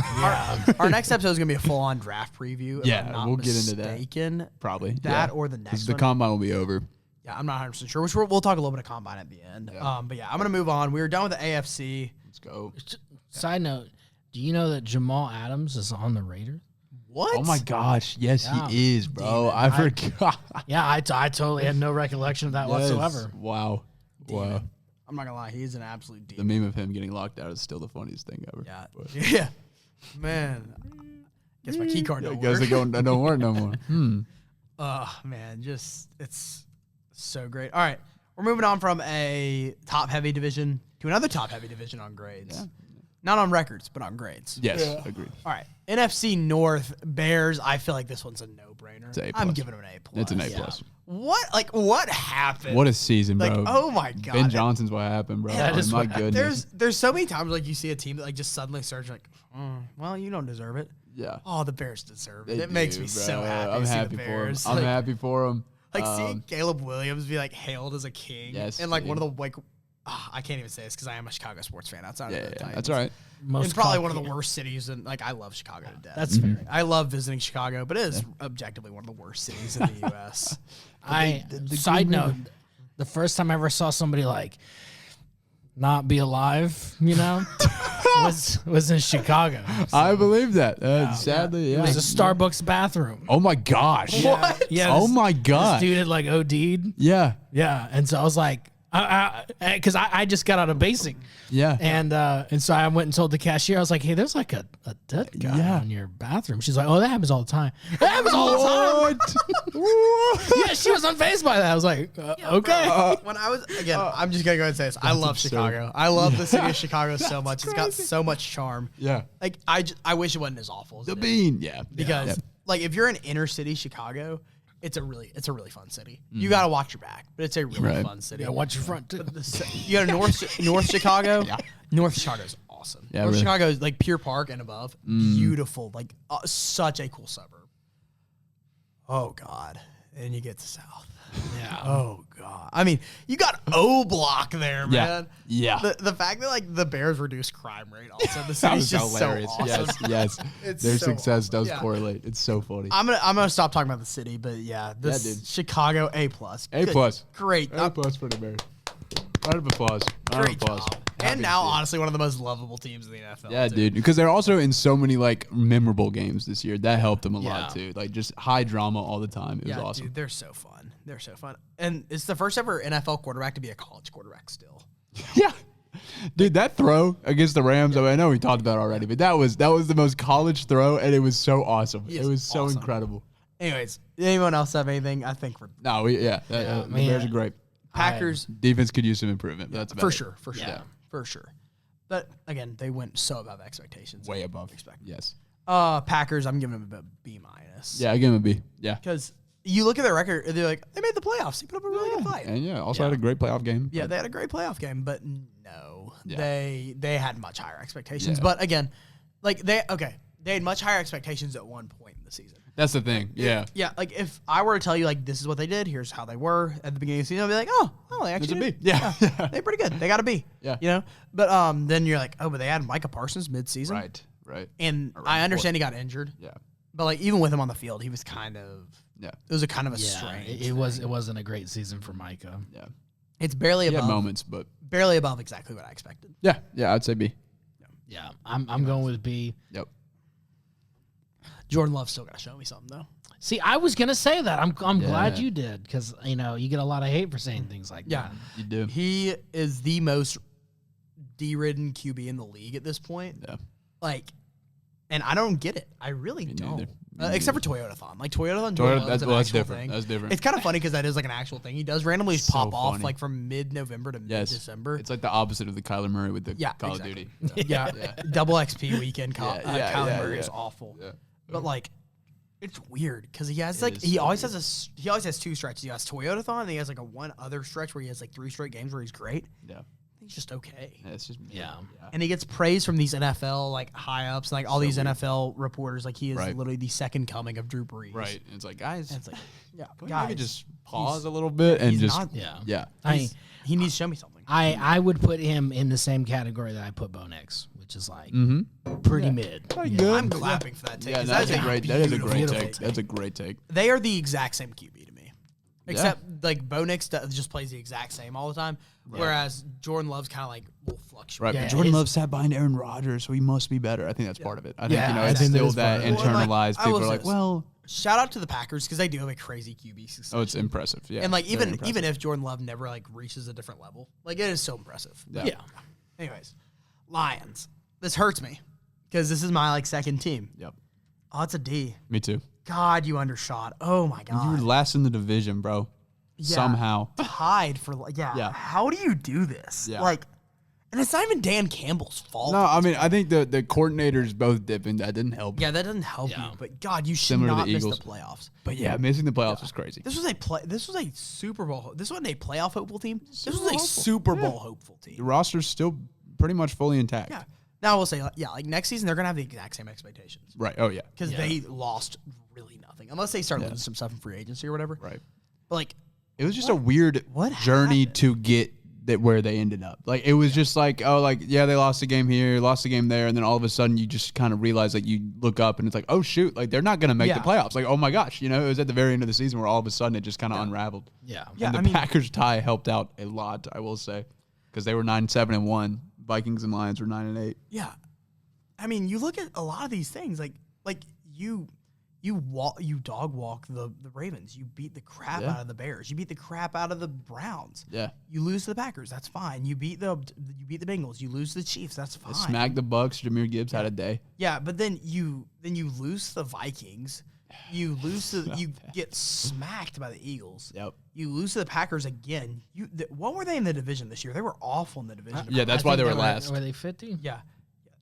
Oh my God, what were they in the division? On I Try to got find it. yeah. If one of y'all find it quicker than I count it up, then Yeah, let's see. 0-1, 1-1. I think you got it. 1-2. I'll just count it up real quick. Yep. 2. Let's see. 1-3. 1-4, 2-4. Yeah. Wow. Yeah. So I think that's why they were last. They got swept by the Vikings and Packers, and they swept the Bears, which that's also so just twisted. But like, yeah, I don't get it. They don't need to move in a new direction either. Like, the reason why I can't give them any lower than a D is just like, yeah, you underperform, but like you're fine. Like, yeah, like it's okay. I mean, you still technically got a winning season. Yeah, I mean, they kind of like also like started like showing up in games. Like, yeah, it was just so weird. It was some games it was amazing, other games just so mid to bad. And they were also so odd. Like they were exactly winning record. I don't know. It was such a weird season for Detroit, but definitely underwhelming. Yeah. So that's a D. Yeah, I'm going with D. I'm gonna say this though. You know exactly, like 100% of what the Lions are gonna do. You know what I'm saying? Right. They're never gonna punt it on fourth. Oh, we can get this fourth down. So many of these losses came because of poor decision making by the coach. Yep, I agree. Yeah, I agree. There's a lot of that because it's like their unpredictableness has become predictable. It's like here we go again. You're it's like Dan Campbell's shenanigans. Yeah. We want 6 points more than we want 3, but if we can get 3 points 3 times, right, it's a lot better than a single turnover. Right. Yeah. I remember at one point in this season, like they ran out a punt team, like the punt unit for a fourth and 2. And literally the other team was lined up practically in defense. Like they had one deep safety. Yeah, because they're like, for a return. Like their deep safety was a return man. Yeah. That's it. And guess what the Lions did? They faked it. Yep. Even against that. Yeah. You can't be that predictable. Yeah, exactly. They need, because I understand, like their whole thing is like all of our coaches are crackheads, which is awesome. Like it's really fun to watch. Yeah. But like you need someone who is sane. Right. Exactly. To like be like, that's a terrible decision, Dan. Exactly. I don't know though, but yeah, I have hope for them. Anyways, moving on to a team I have no hope for, the Vikings. How are they 9-8? So okay, that was insane to me. Like just because all season, I mean, they're just not good, and yet somehow they end up with a winning record, not last in the division somehow. Again, it's a technicality, but still. But because they did finish 9-8, I gave him a C plus. I'm gonna switch that to a C minus. That's a little high, but I'm giving him a C minus because. Also a really weird team. They felt eye test wise. Dear God, what am I watching? Awful. Yeah. Except for like the few, like the Bengals game was incredible. Yeah. And again, I think that was just a testament to their defense because sometimes they could show it that they had it, but the games where they were bad, it was so bad. And I mean it's because of 9. It's because of JJ McCarthy. I'll be honest. That dude. I still don't understand the thinking of drafting him / leaving Sam Darnold. Like what? He's a winner. Yeah, like I don't get it. Like if you because some people that we talk about Jalen Hurts being a winner, like that type of thing. Okay, there's a difference between a Jalen Hurts and a JJ McCarthy. There's a huge difference there. Yeah. Like what are we doing, dude? Well, and to answer your question, it's because Michigan won, right? And they're like, oh well, it had to have been. JJ McCarthy had nothing to do with that. It was all Michigan defense. Yes, dude. It was defense and run game. That was all it was. Yeah. Yes. So I don't know where their thoughts were. So bad. And that was one of the worst draft decisions in a while, in my opinion. I mean, I think so. Especially for as high as he went. That's what I'm saying. Yeah, like if he was like a second, third, okay, yeah, whatever. Yeah. First round? Top 10? Like what I mean, we're talking about drafting a guy in the first round who had 140 yards in the biggest game of his life. That's what I'm saying. Okay, and here's the thing. You have Blake Corum, who is one of the really one of the most. He's emerging. Yeah, he's one of the most underrated college running backs of all time, too. Honestly, Donovan Edwards, who was ridiculous that season. Yeah, he was. You're receiving Colston Loveland, Roman Wilson, and Corn Johnson. Like those 3 guys alone are ridiculous. Yeah. And then on defense, you have Mike Sanristel, who's a demon. Michael Barrett, who's a demon. Will Johnson, who's a demon. Mason Graham, who's a demon. And on top of all that, you also have Jalen Harrell and Joe Taylor. Like, you literally have you have a ridiculous team around you. And they played Notre Dame that year, yeah? Yeah. And I'm going to say this, I'm going to be honest, 100% honesty here. Notre Dame just really isn't ever that good. No. Yeah, and they play the Michael Penix-led Michael Penix Washington team in the championship. Oh, dude, did they beat? Oh, yeah. Who'd they beat in the first round? Year. Was it Georgia? They beat the 4 seed. They beat a 4 seed. Hold on, wait. Oh, yeah. Oh, it was Bama. It was Rose Bowl, Bama. Oh, yeah. And that was a great game. Yeah. And I mean, but once again, JJ wasn't that impressive in that game. So, I mean, I just don't get it. But they did have a winning record, so we got to give them some flowers there. I gave him a C. minus. I gave him a C straight up because I was also shocked this morning when when I say this morning, I mean about 5 minutes ago when I realized they were 9 and 8. Oh, yeah, That's shoot, ridiculous. Because I did all my gradings like pretty much just like off eye test. Yeah. Which eye test was horrible. Like, I mean, you're comparing the Lions and the Vikings. Oh my gosh, the Lions are so much better. But expectations come into a factor, and that's why they get a lower grade. The Lions do. I'm gonna throw this in there, right? They kind of exceeded my expectations. I'm gonna Really? go Yeah, C+. and that's fine. That's fine. Yeah, That's fine. I don't care. And then, even let's take away the first 5 games, right? Which first 5 games they beat the Bears, they beat the Bengals, they beat the Browns. Everything else, you're like, I kind of expected this. Until you get to like the last 5, where they beat the Commanders 31-0. Yeah. How'd that happen? Right.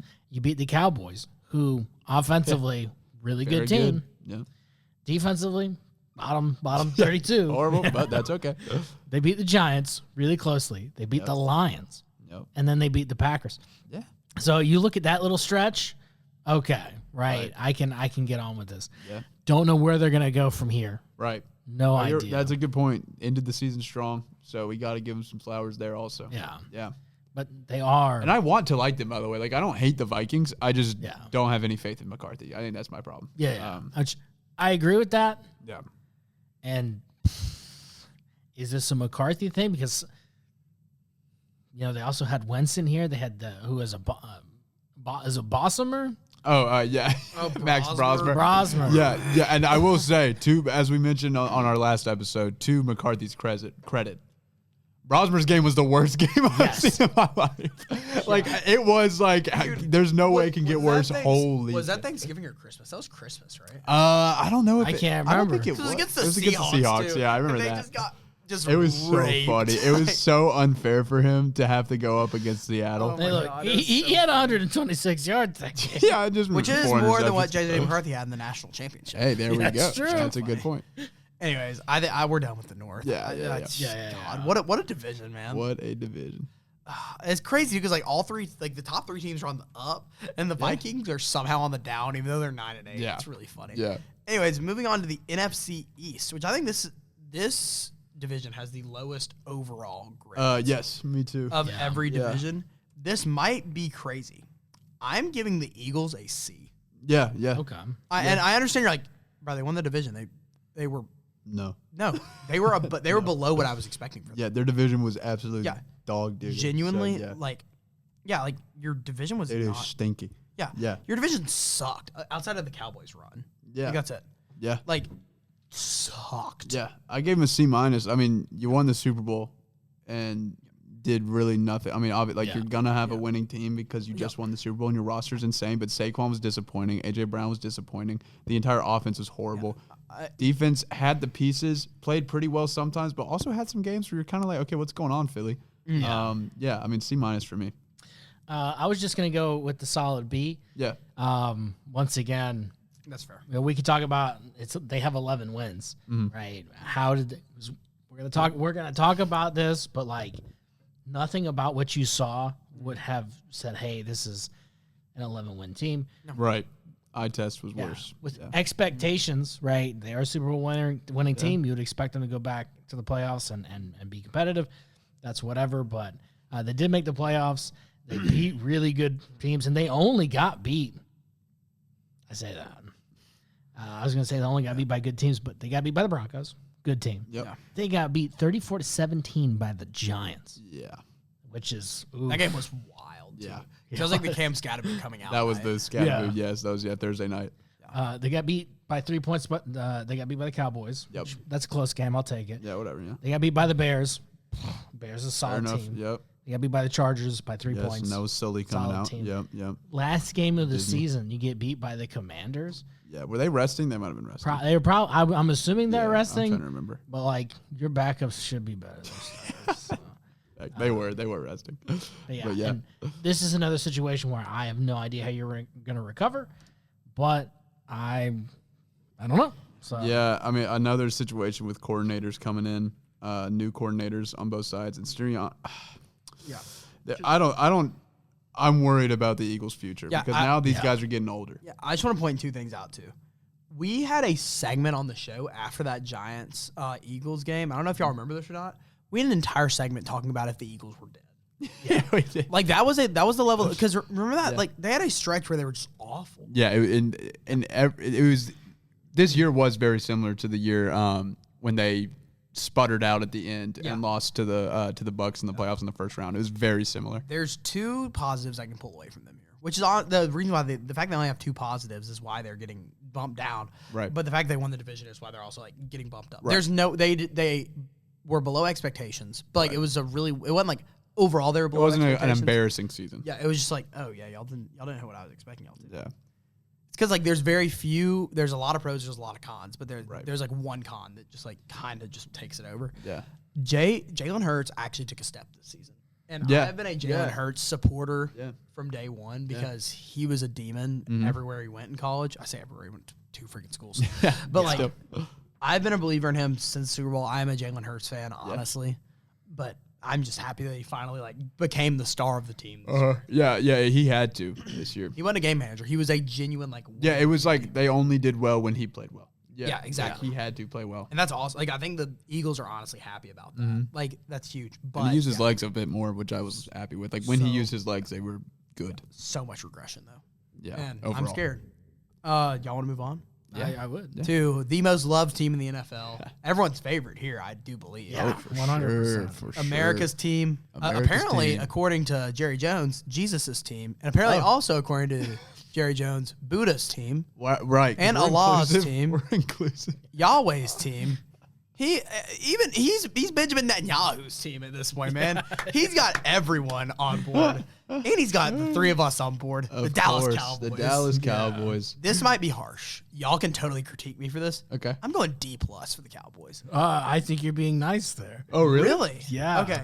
Because 7-9 with the roster you have, are you kidding me? Yeah. Also, your defense sucked. My expectations weren't that high at the beginning of the season, though. Like I gave him a C- range because my expectations were not that high. Hey, that's that's what's fair. kind of like saying y'all might give me some flack because their expectations weren't super high. Yeah. But if you look at their stats, then I think that you're doing nothing. Like you're like you had a really great statistical offensive season, and you had a fine statistical defensive season. Eye test doesn't show that because the defense was Their defense is horrible. But like. You had a fine statistical season. You really should have been a playoff team. Honestly, I am going to bump it down to a D+ because of how bad the defense was. I will as not like I wasn't optimistic going into the season, but their defense was so bad that I do have to take them down for that because I was not expecting just the absolute cluster that was their defense. The implosion. Yeah, straight implosion. Because see, I guess I didn't have high hopes for them. Right. But you kind of expect because Jerry, once again, I'm going to say this is all Jerry Jones' fault, right? Jerry Jones, every time he gets the microphone, he's like, we're going to get a Super Bowl. Everything's going to be great, right? We're Dallas, we're bringing them back. Them boys, right? Yeah, let's go. Yeah. So I was like, maybe this year Jerry Jones does know something that I don't know.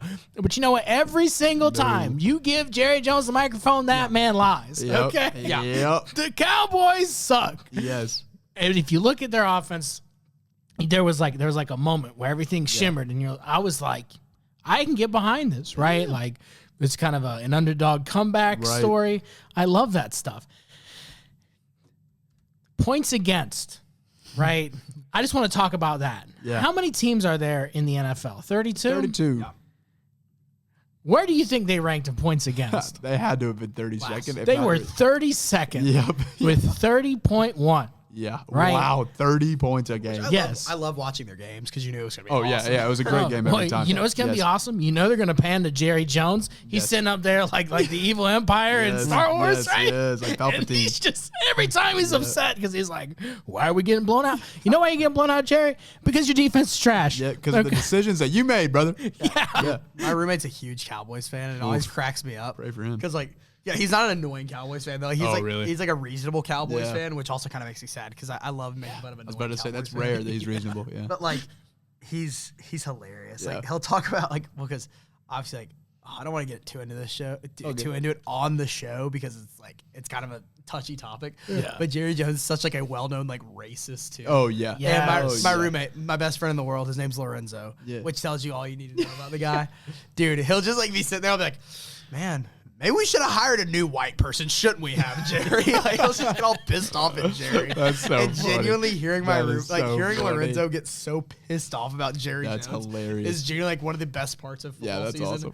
Because like we've been best friends for a while. Yeah. And like I'll just go over to his house to watch Wally, be like, wow, Jerry, you think maybe like Dak Prescott should be traded now? That's funny.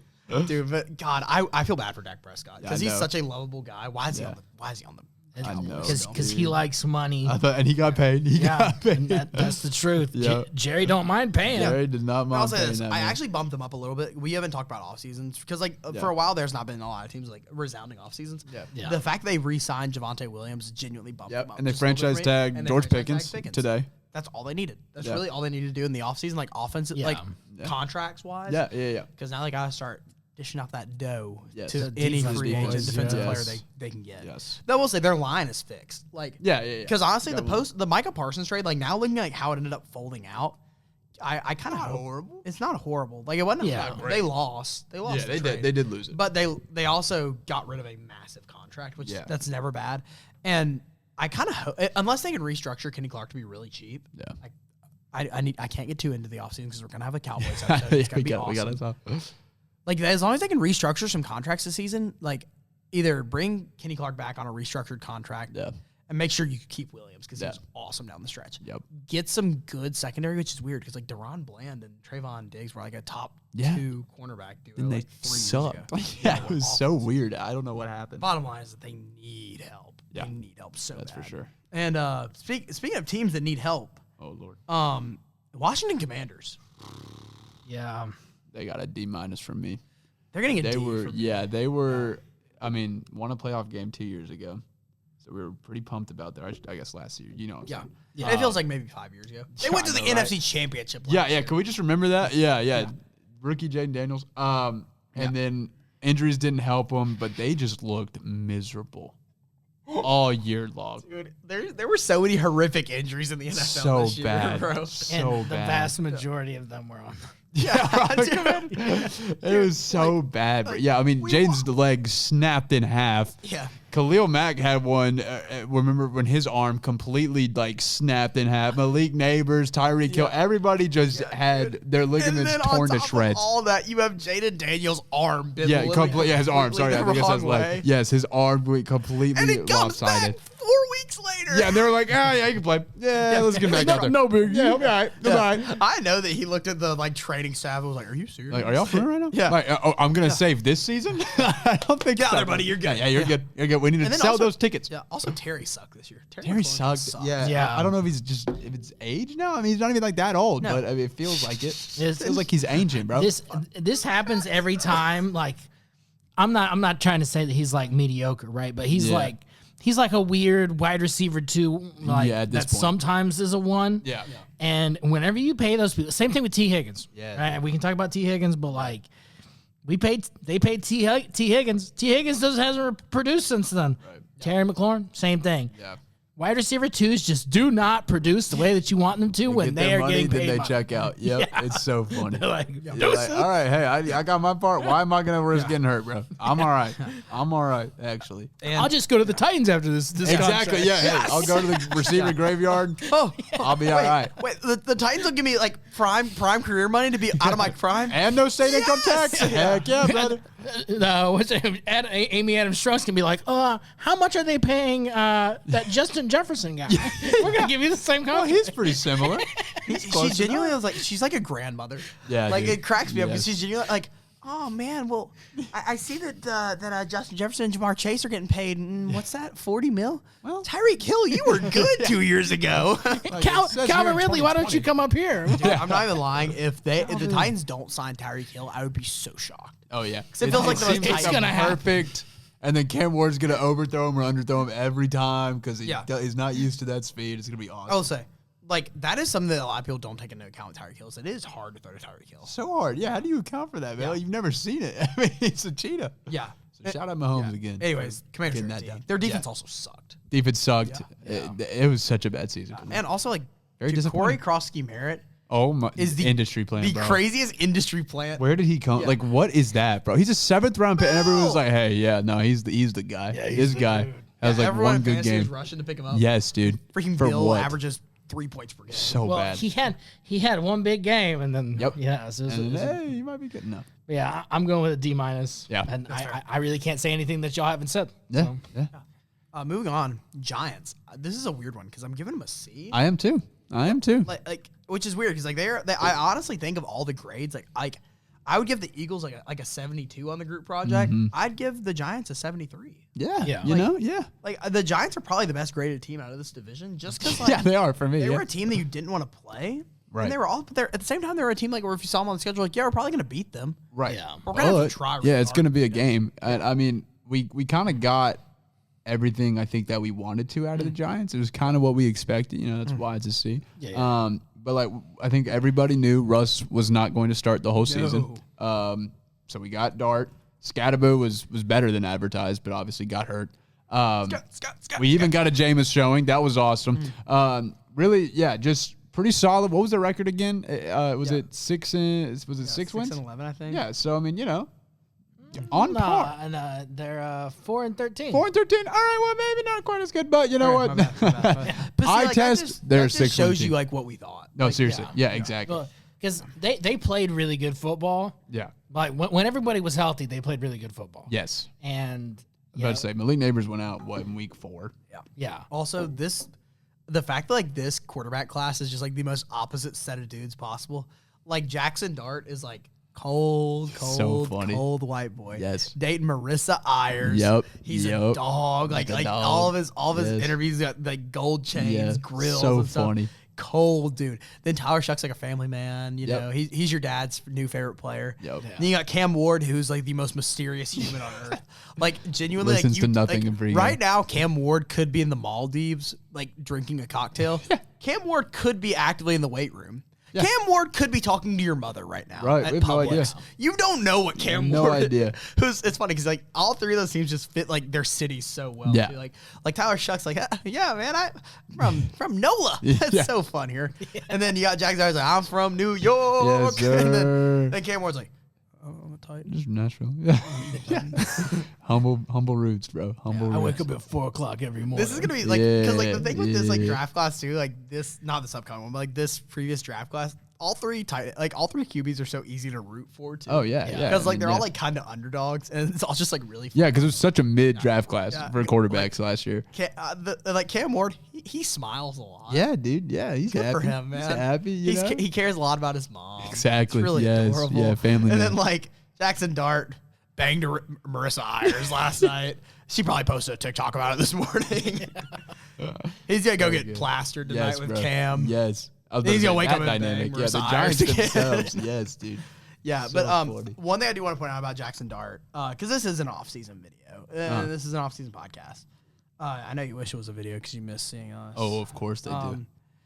But he was 34th in pressure to sack rate. I saw this in a video yesterday, Yeah. which basically what that means is when there's pressure, does he cause sacks? Got it. Which means 23% of the time when there was pressure, he was the one causing the sack. okay. The league average for that is 11. That is really That's not good. bad. That's rookie. Yeah. I mean, That's you like know, that's rookie, but that's that is really bad. bad.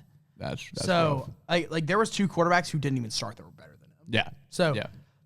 and like that's minimum of like starting like 5 games. Like Yeah, I think yeah. he was the like I don't pay for Pro Football Focus. So like honestly, we probably should for next season. I know, right? That would That'd be probably smart. really Yeah. useful, and it's pretty cheap too. But Yeah. shout out Pro Football Focus. That'd be Shout out good. PFF.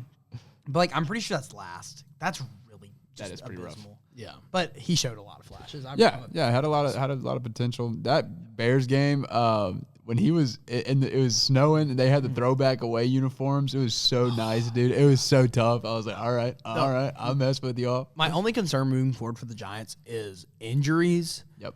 And will John Harbaugh be the right guy for them? Yeah. Those are Yep. 2 really important questions. Yeah. Yep. Which is why I'm giving them a C+. Yeah, Fair enough. that's great. Fair honestly. enough. Yeah, proud of them. Out of all the bottom feeders, they were probably the best bottom feeder. Yeah, I mean they were Like, fun to right watch. now. They were Yeah. a fun bottom feeder. The fact that I think they had a better eye test than the Commanders and Yeah, the that says a Vikings lot. too is kind of funny. Yeah. Yeah. Anyways, I moving agree. on. The greatest division we've ever seen Oh, this yeah. season.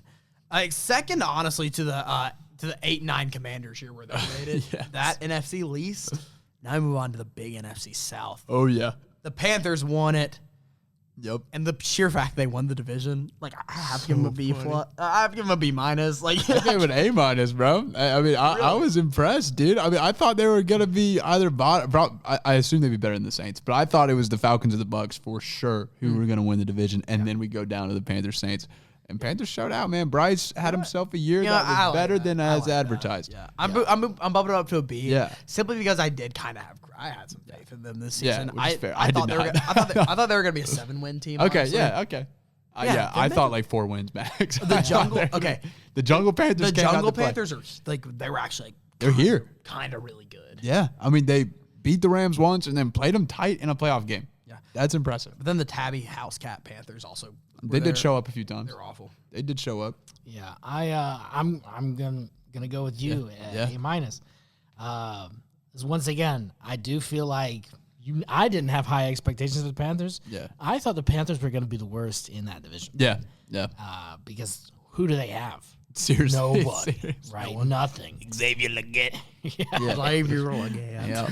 Yeah, I mean, you know, man. At the end of the day, it's just unfortunate that he got proven to be a faker. I know, dude. It's so sad.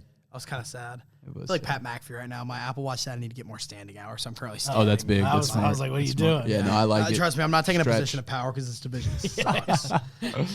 Moving on, because I'm sick of talking about the Panthers already. Yeah, that's fair. Buccaneers, I give them a D because what happened? What happened? I give them a C minus. Yeah. Well, Beginning of the year was great. Yeah. Beginning of the year was I mean, we were talking about Baker Mayfield versus Dak Prescott. Yeah, as the MVP. Yeah, that was our conversation. But going into it, was this your expectation?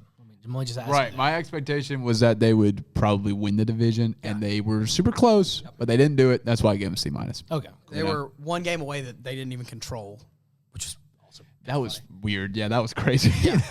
that was usually the most like I remember us talking about this. That was the most NFC South way to. It so was, bro. It so was. Only the NFC South would have that happen to them, like, bro. And also, every team almost tied. Like, the Saints were one game behind from tying. So funny, which is awesome. But yeah, I got the Buccaneers at a D just because I really did expect them to be a 10-11 win team. Now, Mike Evans going down did hurt them a lot. Yeah. But we've already shown our leniency for injuries, and I'm going to show the exact same. I'm giving them a D, which sucks because I also love Baker. Yeah, what'd you say, Andrew? Well, I'm going with a D+. Yeah. There we go. I do think, in an ideal world, I do think that this is kind of to be expected, kind of an 8 to 10 wins for the Bucs. But my biggest thing was because of Mike Evans going down, I thought he was going to maintain his streak. And Baker Mayfield kind of did fall off. Yeah. Especially the more he played, the worse he wound up being. Yeah. So there is kind of that. And then their defense wasn't what I come to expect from the Buccaneers. Yeah. No. Yeah. Yeah, just very... Definitely disappointing. Yeah, very blah. And it was kind of hard to watch. Did y'all see Tez Johnson? Did y'all see that? Oh, yes! I did see that. Dude, that was crazy. That was... What did he say? I need your throat right now. Yeah, I need your throat. Yeah. So in case y'all don't know. The whole text... Wait, hold on. I can pull it up. Yeah, pull up the text. So Tez Johnson's now ex-girlfriend / fiance came out and talked about how on the day that he proposed to her, he cheated on her and sent text messages to this other girl that are just diabolical, especially when it's the day that you are engaging to your girlfriend. Okay, so the day before, he texted her, whatever team I visit, we can just meet there and when I come down there. Yep. And then that was 2 days after. The next day he texted, I need to see like IDK, what else to say? I think we have to. Then I respect the girlfriend or the ex-girlfriend for this. She blocked out the rest of the messages. Then just randomly. So he proposed to her at about like 10:30. Yeah. At 9:11 that morning, he just texts, need your throat. Fateful time. Fateful time. Can we okay, hold on. Like, that's horrible. On this driveway and I hear music and I see this gorgeous floral setup right out of my dreams that I had as a This child. is his ex-girlfriend. Yeah, this is his ex-girlfriend speaking. I'm about to put it in 2x speed, just so you know. By the way, if you get trigger warning for sexual stuff, I guess. Down on one knee, he put the ring on my... Oh, you suck, football forever. I can't what put the it in heck? 2x. cheeks hurt so much from smiling. I was so happy. I remember just looking back and being like, this is going to be one of the happiest days of my life. Woof. And we ended up going to the beach after, did a little beach photo shoot. The pictures were gorgeous. And ended up going to our engagement dinner, got a little sushi, and headed back to our apartment. Now, knowing what I know now, This was his timeline for the day. So he woke up and he texted his ex-girlfriend and texted her this. I didn't realize it's that. gross, so I wouldn't say those words. Then she just put the screenshot, which I low-key respect. And proceeded to go through the same day I did. And he gets down on one knee, he proposes, we commit to each other for the rest of our lives, marriage, crazy concept. We go to our engagement. Crazy concept. I feel so sorry for her, man. And well, and also like Tez Johnson's always been hailed as like this like A+ guy because there was a whole thing with Bo Nix's family. Yeah, I was about to say Bo's family was such a sweet story. Yeah, it's such a sweet story. That is low-key kind of a stain on his reputation. Oh, huge stain. Not even low-key. Yeah. It's a huge stain. It's funny though because I saw a lot of the comments awful. of a lot of the posts I saw about it, and a lot of the comments were like, "Why are we praising this? Why are we praising this?" And I didn't see anybody actually praising it. I was like, "Who is saying like this was cool?" Like nobody's saying that. Yeah, like nobody's like, "Hell yeah!" Well, everyone needs that. Here's my question: though. Are they praising the fact that he cheated, or are they like praising her like?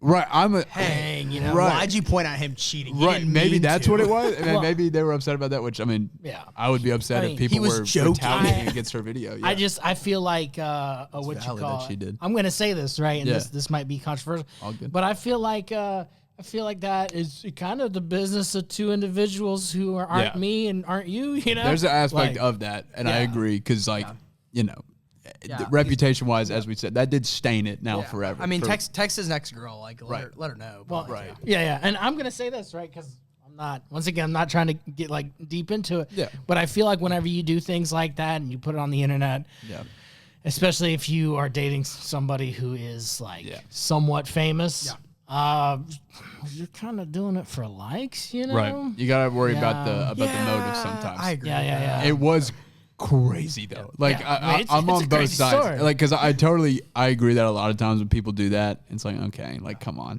because like that is kind of a personal thing. But also, I mean, she got screwed over. I mean, like on the day of the proposal, like if it was like he just cheated, like I mean, still horrible, but the day of the proposal is just crazy. Like to me, it's kind of funny. It's horrible, but it's also kind of funny because it's like, how in the world, like you are genuinely committing yourself to this woman for the rest of your life, and you're like, but the ex though. But I need that throw, bro. Like that's crazy, Tez. Like, come on, bro. Dude, that's the text. It's so bad. Need your throat, dude. And I wonder, like, how does a locker room respond to that? You know what I mean? Like whenever they start coming back, like what? Imagine telling a Victorian era child, like, yo, need your throat, like what do you think that means? Yeah, what do you think that means?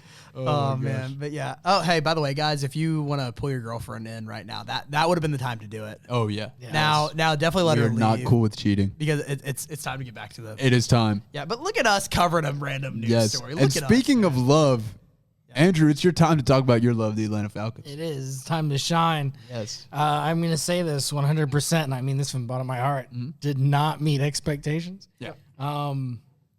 So, unfortunately, for the city of Atlanta, I have to give you a D+. My heart goes out to you. I hope we can mend our, because just like Tez Johnson, we now have a messed up relationship. And I hope we can mend this. I'm not going to put your business on the internet, but I just need to know how you get beat by the Panthers 30-0. Right. And then turn around, you beat the Bills. Yep. Then you get beat by the Niners, the Dolphins, the Patriots, the Colts, the Panthers again. Yeah. Then we smack the Saints. Yeah. So you're like, oh, things are getting better. Yeah. Get beat by the Jets. Who got beat by the Jets this season? Couldn't tell you. Yeah. So yeah, you and the Bengals. yeah. So not extremely happy. I'm gonna go D+. Did I already say what I wrote? Yeah, D+. Yeah, D+. Yep. And then really looking forward, we have Bijan Robinson. Don't know what we're doing at quarterback. Yeah. Once again, so many weapons. Fantastic weapons. So many weapons. And Kyle Pitts had a great end of the season. Finally, great end of the season. Yeah. I did forget that. Oh my word. Because I was going to say we have great weapons, both offensive and defensive. But one of our defensive weapons is going to prison. Yeah. Disregard. Yep. Rookie phenom. Tennessee boy. Let's go. Rookie phenom James Pierce is in prison. Yeah, I'm going to give him a C-. Me too. I'm going to bump him one up from a D+, just because they had really good expectations, but it was kind of like their first year of having these expectations. Yeah. And so I kind of expected I didn't expect like a divisional playoff appearance or anything, but I expected maybe I honestly kind of was like, oh, they could be a wild card team. Yeah, I thought Bucks would win, Falcons wild card maybe. Yeah. I was like, they're going to be anywhere from an 8-win team to a 10-win team. Mm-hmm. We did get 8 wins. And they got 8 wins. And also I'm going to say this too. Overall net positive because they did end up getting the opportunity to fire Raheem Morris, which was a great opportunity, Huge and they win. got a great hire in return. Yep. Yeah. So overall, I think this season was a net neutral for them. Yeah. But they did do lower than what my expectations were because I did expect them to be a fringe it playoff was just a team, tad and there lower. was really at no point this season where they were a fringe playoff team. Yeah. No, sadly. Yeah. Moving on to a team that would have probably gotten a D- about the middle of the season, and about 3 quarters through the season would have probably gotten a D-. And now the Saints, I'm giving them a C+. Good for them, man. Good for them. Nice. They really turned up. Tyler Shuck was probably. Oh, my goodness. Once again, Alex C. Carpenter in the house. What's up, dude? I just can't get rid of y'all. Hey, I know, man. We love being here. We love being here. I haven't even seen you yet this year. How you been? Great, man. Good. It's a sweet little sweatshirt you got on there. That's sick. Heck yeah. What did you think about the Saints season this year? It was awful. I think they're on the uphill climb. I agree. Yeah. There's hope. Very I think hopeful. they've got a quarterback that can manage the ship. And Yeah, dude. Their division's pretty weak, so Yeah. I could see. Hey, don't disrespect fantasy stuff like that. I'm disrespecting. Yeah. Hey, fair enough. I gotta run, guys. Yeah. Have a take good it one, easy, brother. bud. Sit down. Yes, sir. As always, Alex Carpenter, the GOAT. Yes. Thank you, The Alex. GOAT. We love you, Good Alex. appearance. Yes. Alex thinks the Saints suck. I think the Saints suck now. No, but honestly, Alex it's thinks just a net average for me because at the end they turned up so much and put so much of a honestly a high value future for them. So the single ending of this season really did turn me up to Yeah, I gave him a B because of the ending. Maybe that's a little recency bias there. But I mean, at the beginning of the year, I thought they were about to be like the worst team in the NFL. So that was more than impressive to me. See, I do think you have a little bit of recency bias, Yeah, but which is not fair. much. I was going to go B-. Yeah. The middle of the season was horrible. Yeah, they were. Yeah, They were really and- bad. But I totally expected this. Like, I expected the entirety of their season to have as many L's as the first half of their season. Yeah, me too. Yeah. I don't think you can really you cannot grade them anything below a C- to be honest. Yeah. Because they really did do about what you expected. And if you want to be optimistic like me and Bradley are, you give them a C+. Yeah. You can't grade them above a B- either. Though. Yeah. Like they're probably the easiest team to grade here today, honestly. I would agree. And Range wise. Same thing with the Titans, though, because I talked about how the Titans grew as the Yeah. season. So did the Saints, and just everything. Yeah. If anything, the only regression they had was Alvin Kamara. It's funny because we've established the we established the bottom feeder teams and we established what do we say what do we call them they're really like the tard level or something it was something bad it was just the awful there was the bottom of the bottom. the bottom barrel and then there was the top bottom barrel Jets have no direction they were bottom barrel Cardinals bottom barrel Right, but then for the Raiders bottom barrel but then for the Giants Browns, Saints Titans. Browns those teams were you need got some hope. you could show some hope and get me excited for next season. Yeah. And I really do think, honestly, that all 4 of those teams showed me some hope and made me excited for next season, which is really the first NFL season in a while where I've been these 4 hopeful teams showed me hope. Yeah. Good for you guys. Yeah. And also, all 4 of those teams, now actually kind of have a viable head coaching option. Yeah, which that's is what's interesting. huge. That's a lot of fun. So, yeah, I'd like to see more from Kellen Moore, obviously, too, because he was really only good down the stretch. Yeah. But the Saints' defense was never really that horrible this season. That's kind of what they brought him in for. So, Yeah.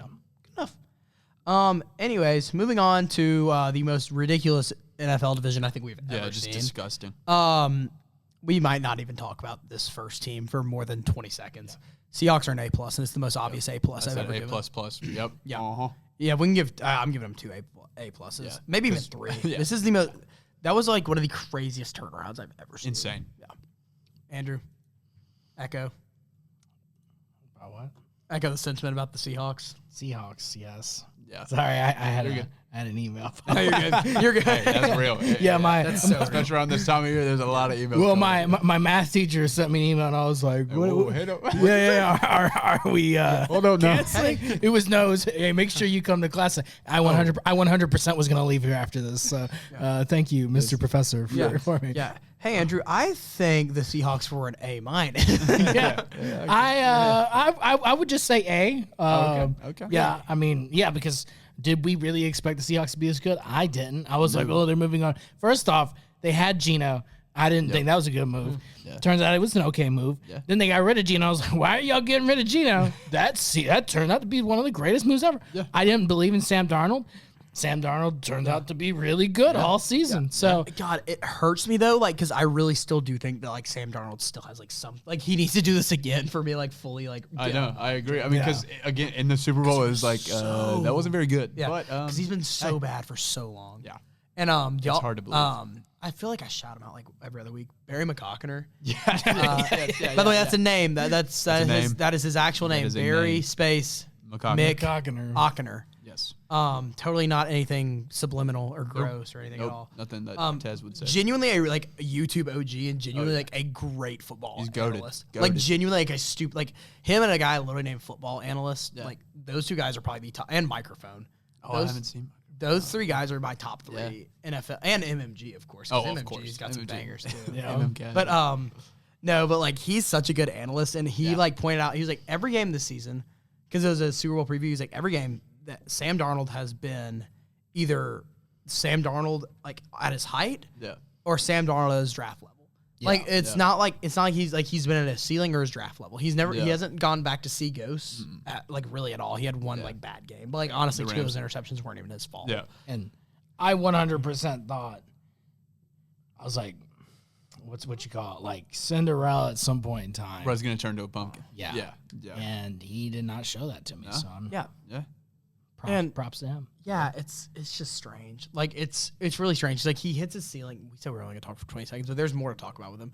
Yeah, like and like what he was saying is like he has a ceiling and he has his draft level. Yep. And like and every game is one of the two, and his draft level is good.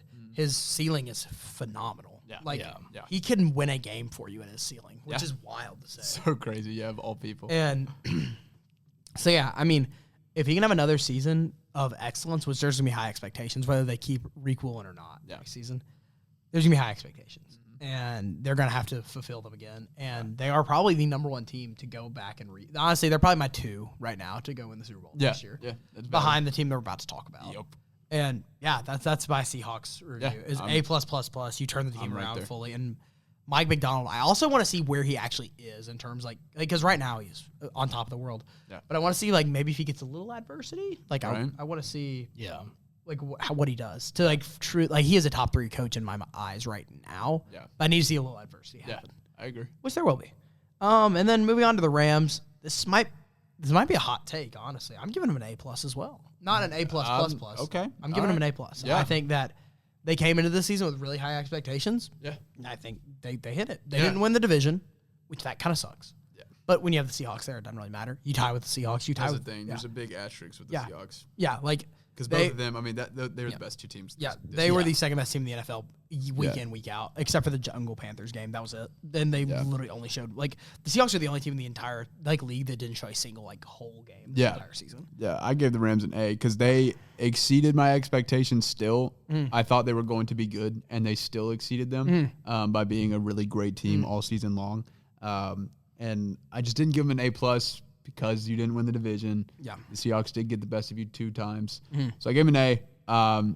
But it's just because, they would have won it if the Seahawks didn't exist. But they do. So well, I hate to interject. Yeah, that's okay. I feel like all season long you've been really. We are high on the Rams. Yeah, really high on the Rams. I know you're not. I mean, it's not that I'm not high on the Rams. Well, in comparison. I totally expected this, and Matthew Stafford's frowning on you.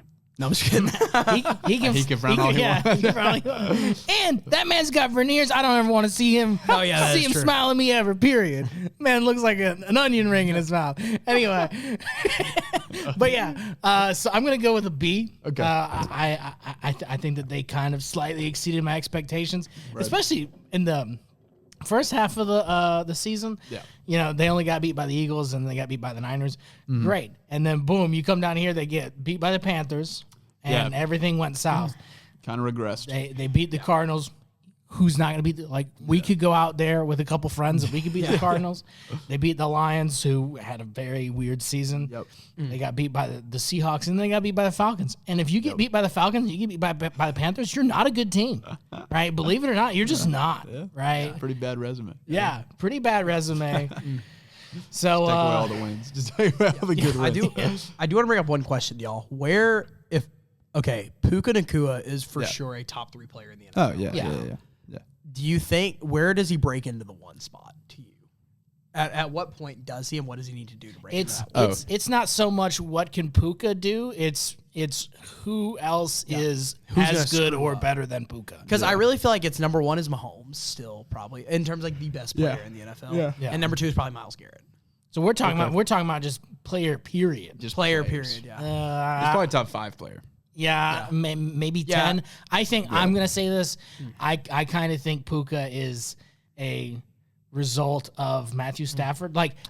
We could say that Jerry Rice made Joe Montana, right? He probably did. Because he probably did. Yeah. I don't think that we can definitively say that Puka Nacua made Matthew Stafford an MVP quarterback. Though I will say, shout out to Matthew Stafford. He's always had a really great wide receiver. Always. He's gotten lucky. Except for those 2 or 3 really bad years where he was with Detroit.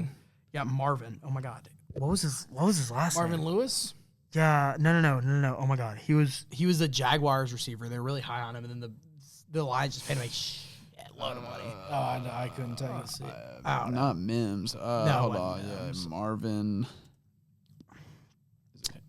Harris. Yeah. Marvin Harrison. Yeah, I was like, not that one. Anyway, it might not have been Marvin, but anyways, he's always had a great receiver to throw to. But I love Puka. But yeah, to that point, Andrew, it helps when you have Stafford and Devontae Adams on the other side. Yeah. That's gonna make you shine. Now, obviously, Puka was good before Devontae got there, but Yeah, Puka has always had a guy like Cooper Kupp at the beginning of his career. There's always somebody else to kind of help shine, because the defense has to worry about both of them. And they have two great running backs. Yeah, seriously. Yeah, I mean with Kyron and Blake. Yeah.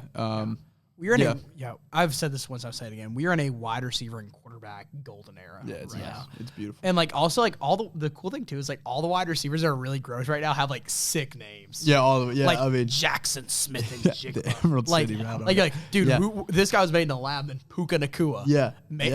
Some random you're like, oh, this dude's Jamar Chase. Are you kidding me? Chase? Yes. Even Justin Jefferson. Justin Jefferson's you got Jay Jettis. That's tough. Jay Jettis. So many cool. Yeah, Jettis, baby. There's dudes on the come up. Even Drake London's a cool name, man. I mean, they got cool names, man. I mean, you got so many sick names in the NFL. LaDidi McConkey, come on now. LaDidi McConkey, yeah. I'm trying to think of some more. Even I'm not gonna lie though, Laviska Shenault is still the greatest, the best NFL receiver name. So funny. He's such a bum, but so funny though. Laviska Shenault. Yes. Romeo Dobbs is a cool name. Dobbs, that's a great name. Even a Christian Watson's kind of cool. Yeah, it's a good name. It's a classic. There's just some classic. Marvin Harrison Jr. is a cool name too. Oh yeah, come on. That's so tough. Here's the problem with him is he's got to live up to his dad. I was about to say, and it doesn't happen.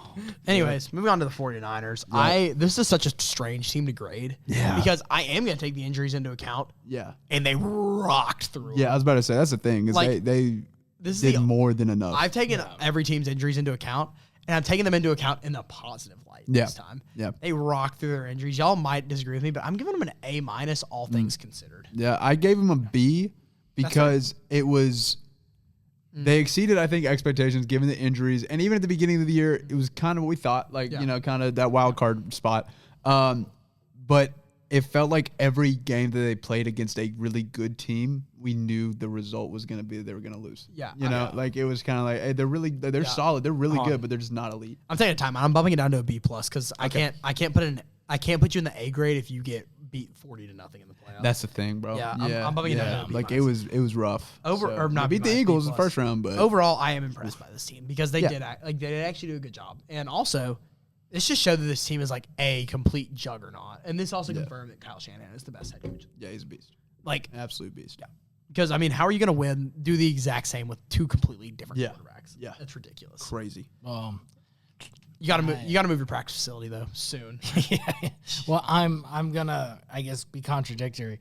I do think that it's a B+. They met my expectations. They're kind of where I thought they would be. Once again, with every good team that they played, they got beat by. Yeah. I don't know what to tell you. And we could talk about injuries and how that's a thing, or I guess you give a lot of praise to Kyle Shanahan, even though Kyle Shanahan's been to however many Super Bowls and he hasn't won a single one. Well, yeah, you might have a disdain for that name, and I understand. Yeah. Well, and so I have a particular disdain, and then if you look at the Niners since he went to the Niners, they can't win. It's always he cannot win big games. Can't win. Yes. Yeah. Yes. That is true. And their defense just wasn't very good this season, I didn't think. Yeah. And which typically they have a really stout defense. So I would be interested to see what happens next season because they're a really good team. Very intrigued. They're going to be hard to predict. Yeah, very hard to predict. No idea what they're It all depends on how they come back from injury. Yeah, exactly. Yep. Yeah. All right. Moving on to the biggest drop-off that we've had in a single division ever. To wrap up our grades, then we will have a super quick combine segment. Yeah. And then, I'm giving the Cardinals an F, and I don't have to give an explanation for this. Yep. They're I gave them abysmal. a D-. They were going to be bad, and they were even worse than I thought. Yeah, exactly. Yeah, I'm going to go F-. Yeah. There we go. There it is. Because once again, one, they suck. Two, Kyler Murray, I don't think Kyler Murray's ever actually been that good. People just say he's that good. Yeah. And he's never shown me anything. And then he got hurt. Jacoby Brissett balls out. Yes. But he balls out with a team that just can't do anything. Yeah. If you get beat by the Titans and in the most silly way possible. yeah. Yes. That game was absurd. Which is awesome. That is simply just lack of discipline. Yep. Right? And there's no way I like Horrible coaching. like, it was just bad. yeah. Oh, you guys suck. And and then, one could ask, where does one go from here? And I could say there's nothing but up, but there is a down. And I 100% see Arizona going down before they come up. Yeah, I feel you. I feel you. They might not they might not win a game next They season. might not. It might go an over. Yeah. And that really wraps up our segment. Look at that, guys. Overall, let's just say this. The most disappointing team, I think we can all agree, was probably the Chiefs. Chiefs were the most Yeah, disappointing. Biggest drop. And I think the biggest rise was either, honestly, the two Seattle. Super Bowl Yeah, teams. Seattle, New England. Yeah, Seattle, New England. I don't know. I was gonna say the Jags. I like the Jags New were England also- ride. Yeah, Jags. Yeah. And the Bears. Oh, yeah, And Bears the too. Bears. Yeah. Those a great year. Those four teams were fantastic and really exceeded expectations, whereas I think the Chiefs and then all the other bottom feeder teams really did. And the Ravens. Yeah, the Chiefs and Ravens, I think, were the two most And disappointing. the Lions were pretty disappointing. Yeah, and the Lions. But and then also just in general, the Cardinals and the Raiders. Because they And the Jets. Hard to watch. How are we paying these people? Yeah. That's what I'm saying, bro. Anyways, thank you all for listening. We're going to take a very quick break. You're welcome to leave at this point because we're going to talk about the Combine, and I understand like 10% of the NFL fan base actually cares about the Combine. Yep. But we do. Ladies and gentlemen, we are back. We're talking Combine now. I know you missed. I know you're so excited. I know you're so pumped to talk about the Combine. go, dude. All right. Day one is done, but we're kind of looking forward in this too because, by the way, we record on Fridays. Like the days that we put them out, we record on those days now in the off season, so it's kind of nice. So day one was yesterday. Day two is today. Yep. Day three is tomorrow, and then we have all the fun stuff afterwards. Oh, yeah. Today is an interview day. I'm pretty sure. I don't think there's much. I think that's right. Yeah. If I'm not mistaken. Anyways, when we got offense tomorrow again, if I'm not mistaken. First and foremost, I do want to mention the guys who are opted out because there's only four major guys, which is crazy compared to years past. Yeah. Fernando Mendoza, because he doesn't have to. But usually the number one overall consensus doesn't anyways. CJ Allen, he didn't have to. But he is going to do everything on his pro day. So whatever, that's fine. Jermon McCoy opting out of all on-field position-specific drills and athletic testing. I'm curious to see if he opts into Tennessee's pro day. Very, very curious to see that. Because I think he kind of needs to, honestly. Has to, dude. I don't know why he's not opting into this. Yeah, that's kind of crazy. It's been too long, bro. Yeah, and then Mansour Delane skipping on-field tests to rely on pro day performance. So, So, overall, you got pretty much everyone in here.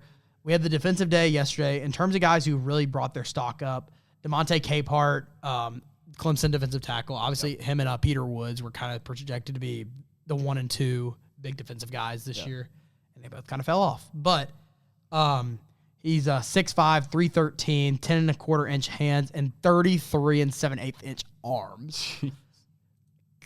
4'8", 40, 33 and a half vert. His movement skills were insane. Yeah. So he's a big climber. I don't think he's going to climb into the first. I think he's going to climb into early second. Yeah. But yeah, K-Part was huge yesterday. Yeah, that's crazy. Then Caleb Elamzor, I didn't really know much about him, but he was a day 3 pick apparently, but now he ran a 4.47 at 6'2", 234, which is insane. Yeah. And apparently he was pretty good at the 40 inch. They don't have it listed here, but apparently he was really nice. Built like a brick house, and apparently a lot of teams really, really, really liked him. Yeah. Greyson Halton. Shout out Grayson's, man. Even though your name's spelled really strange. I remember this dude. He's the big the massive Oklahoma guy. Okay. Yes. We saw him live. He was great. Apparently, he had a 4.8 240. Oh my god. Jeez. At 293. That's crazy. Good lord. That's faster than me. I can tell you that. Good lord. That's crazy. Oh my god. Oh, and he hit every single tackling dummy. My gosh. That's pretty ridiculous, too. Malachi Lawrence, edge, which that was kind of expected. He ran a 4.52 at 253 pounds, which that's not as impressive. That's still great. And then the ultimate draft impressor yesterday. Yep. He was already projected to be a top 10 pick, but now people are moving up him to the 2. Sonny Styles out of Ohio State. First of all, has a great name. Yeah. Father is Lorenzo Styles. Far. Came into the combine as a probable top 12. His on-field workout may have solidified him into the top 10. That's a BS. He went into the top 5. 6'5", 244 linebacker with 32 7/8 inch arms. First of all, that's ridiculous. He became the first player to run a sub 4.5 second 40 with a vertical leap of 40 inches and a broad jump of 11 feet at 230 pounds. Oh my gosh, dude. He literally has a perfect grade at every single position except corner. Yeah. That's ridiculous. That is ridiculous. And by the way, he ran a 4.42 40. Not like he ran a 4.49. No, he ran a 4.42. Yeah, he's first in linebackers for production, athleticism, and total score. He's ridiculous. And we need, honestly, he could have moved up the polls, the ranks a lot, and he did. And then in terms of stock down, Caden McDonald had a terrible day yesterday. LT Overton also had a terrible day. Mason Thomas also had a terrible day. But all three of those guys, I think, were already kind of solidified first rounders, so it doesn't really matter. Yeah, they'll be fine. But Mason Thomas was really bad. He weighed in at 241 as an edge, which that's not good. Yeah.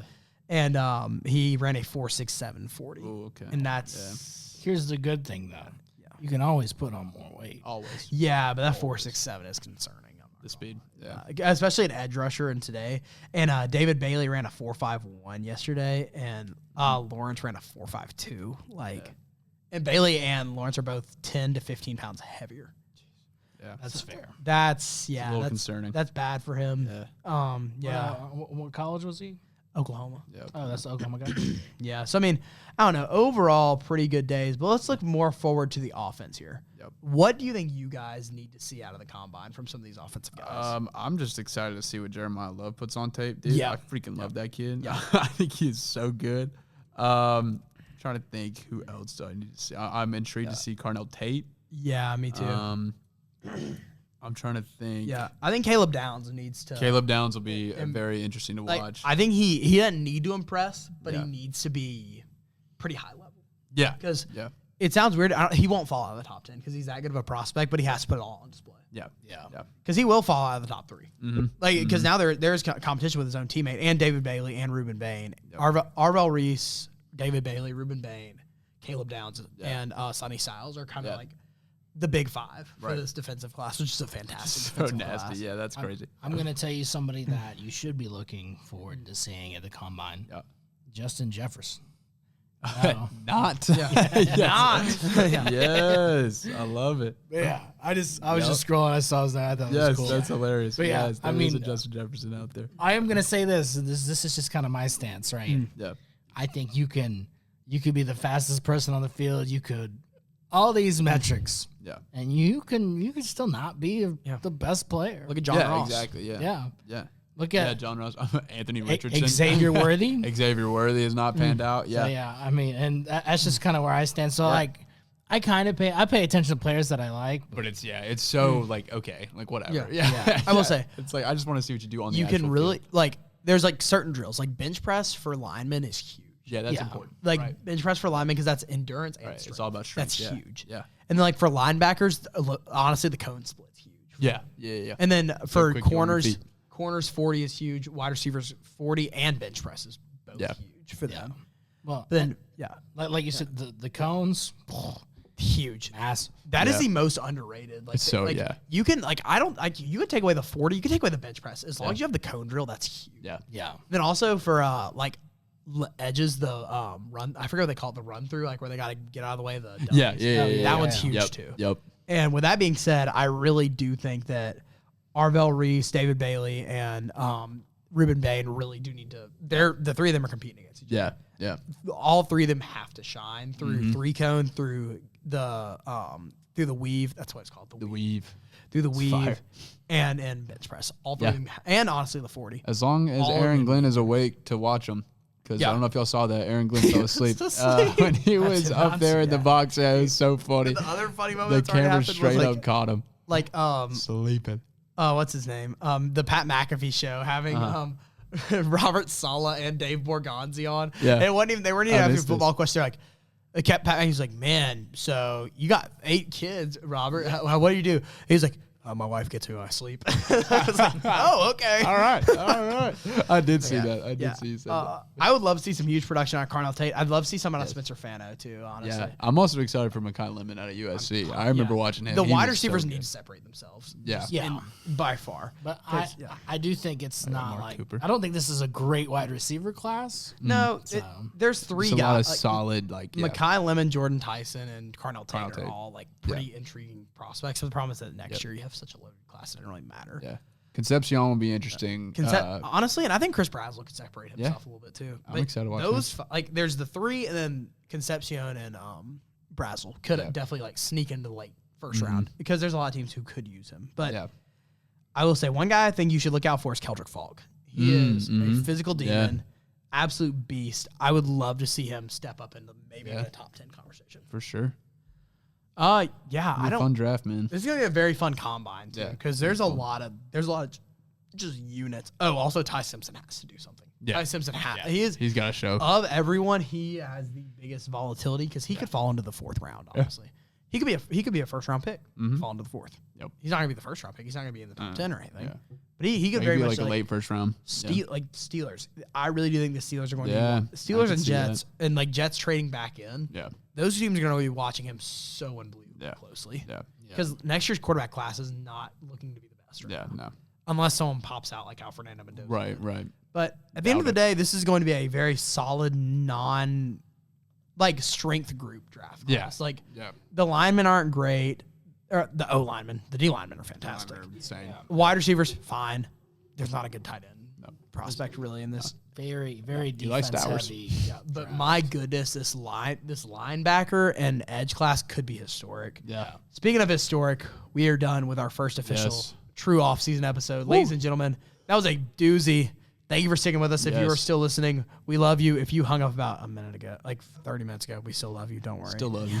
But thank you so much for listening. Benchwarmers will be hitting you back either next week or the week after. We're not really sure yet. Abe, get well soon. Just peep your noties. Yes. Turn the noties It's on. probably not going to be the week after because that's spring break. That's a good point. Yeah.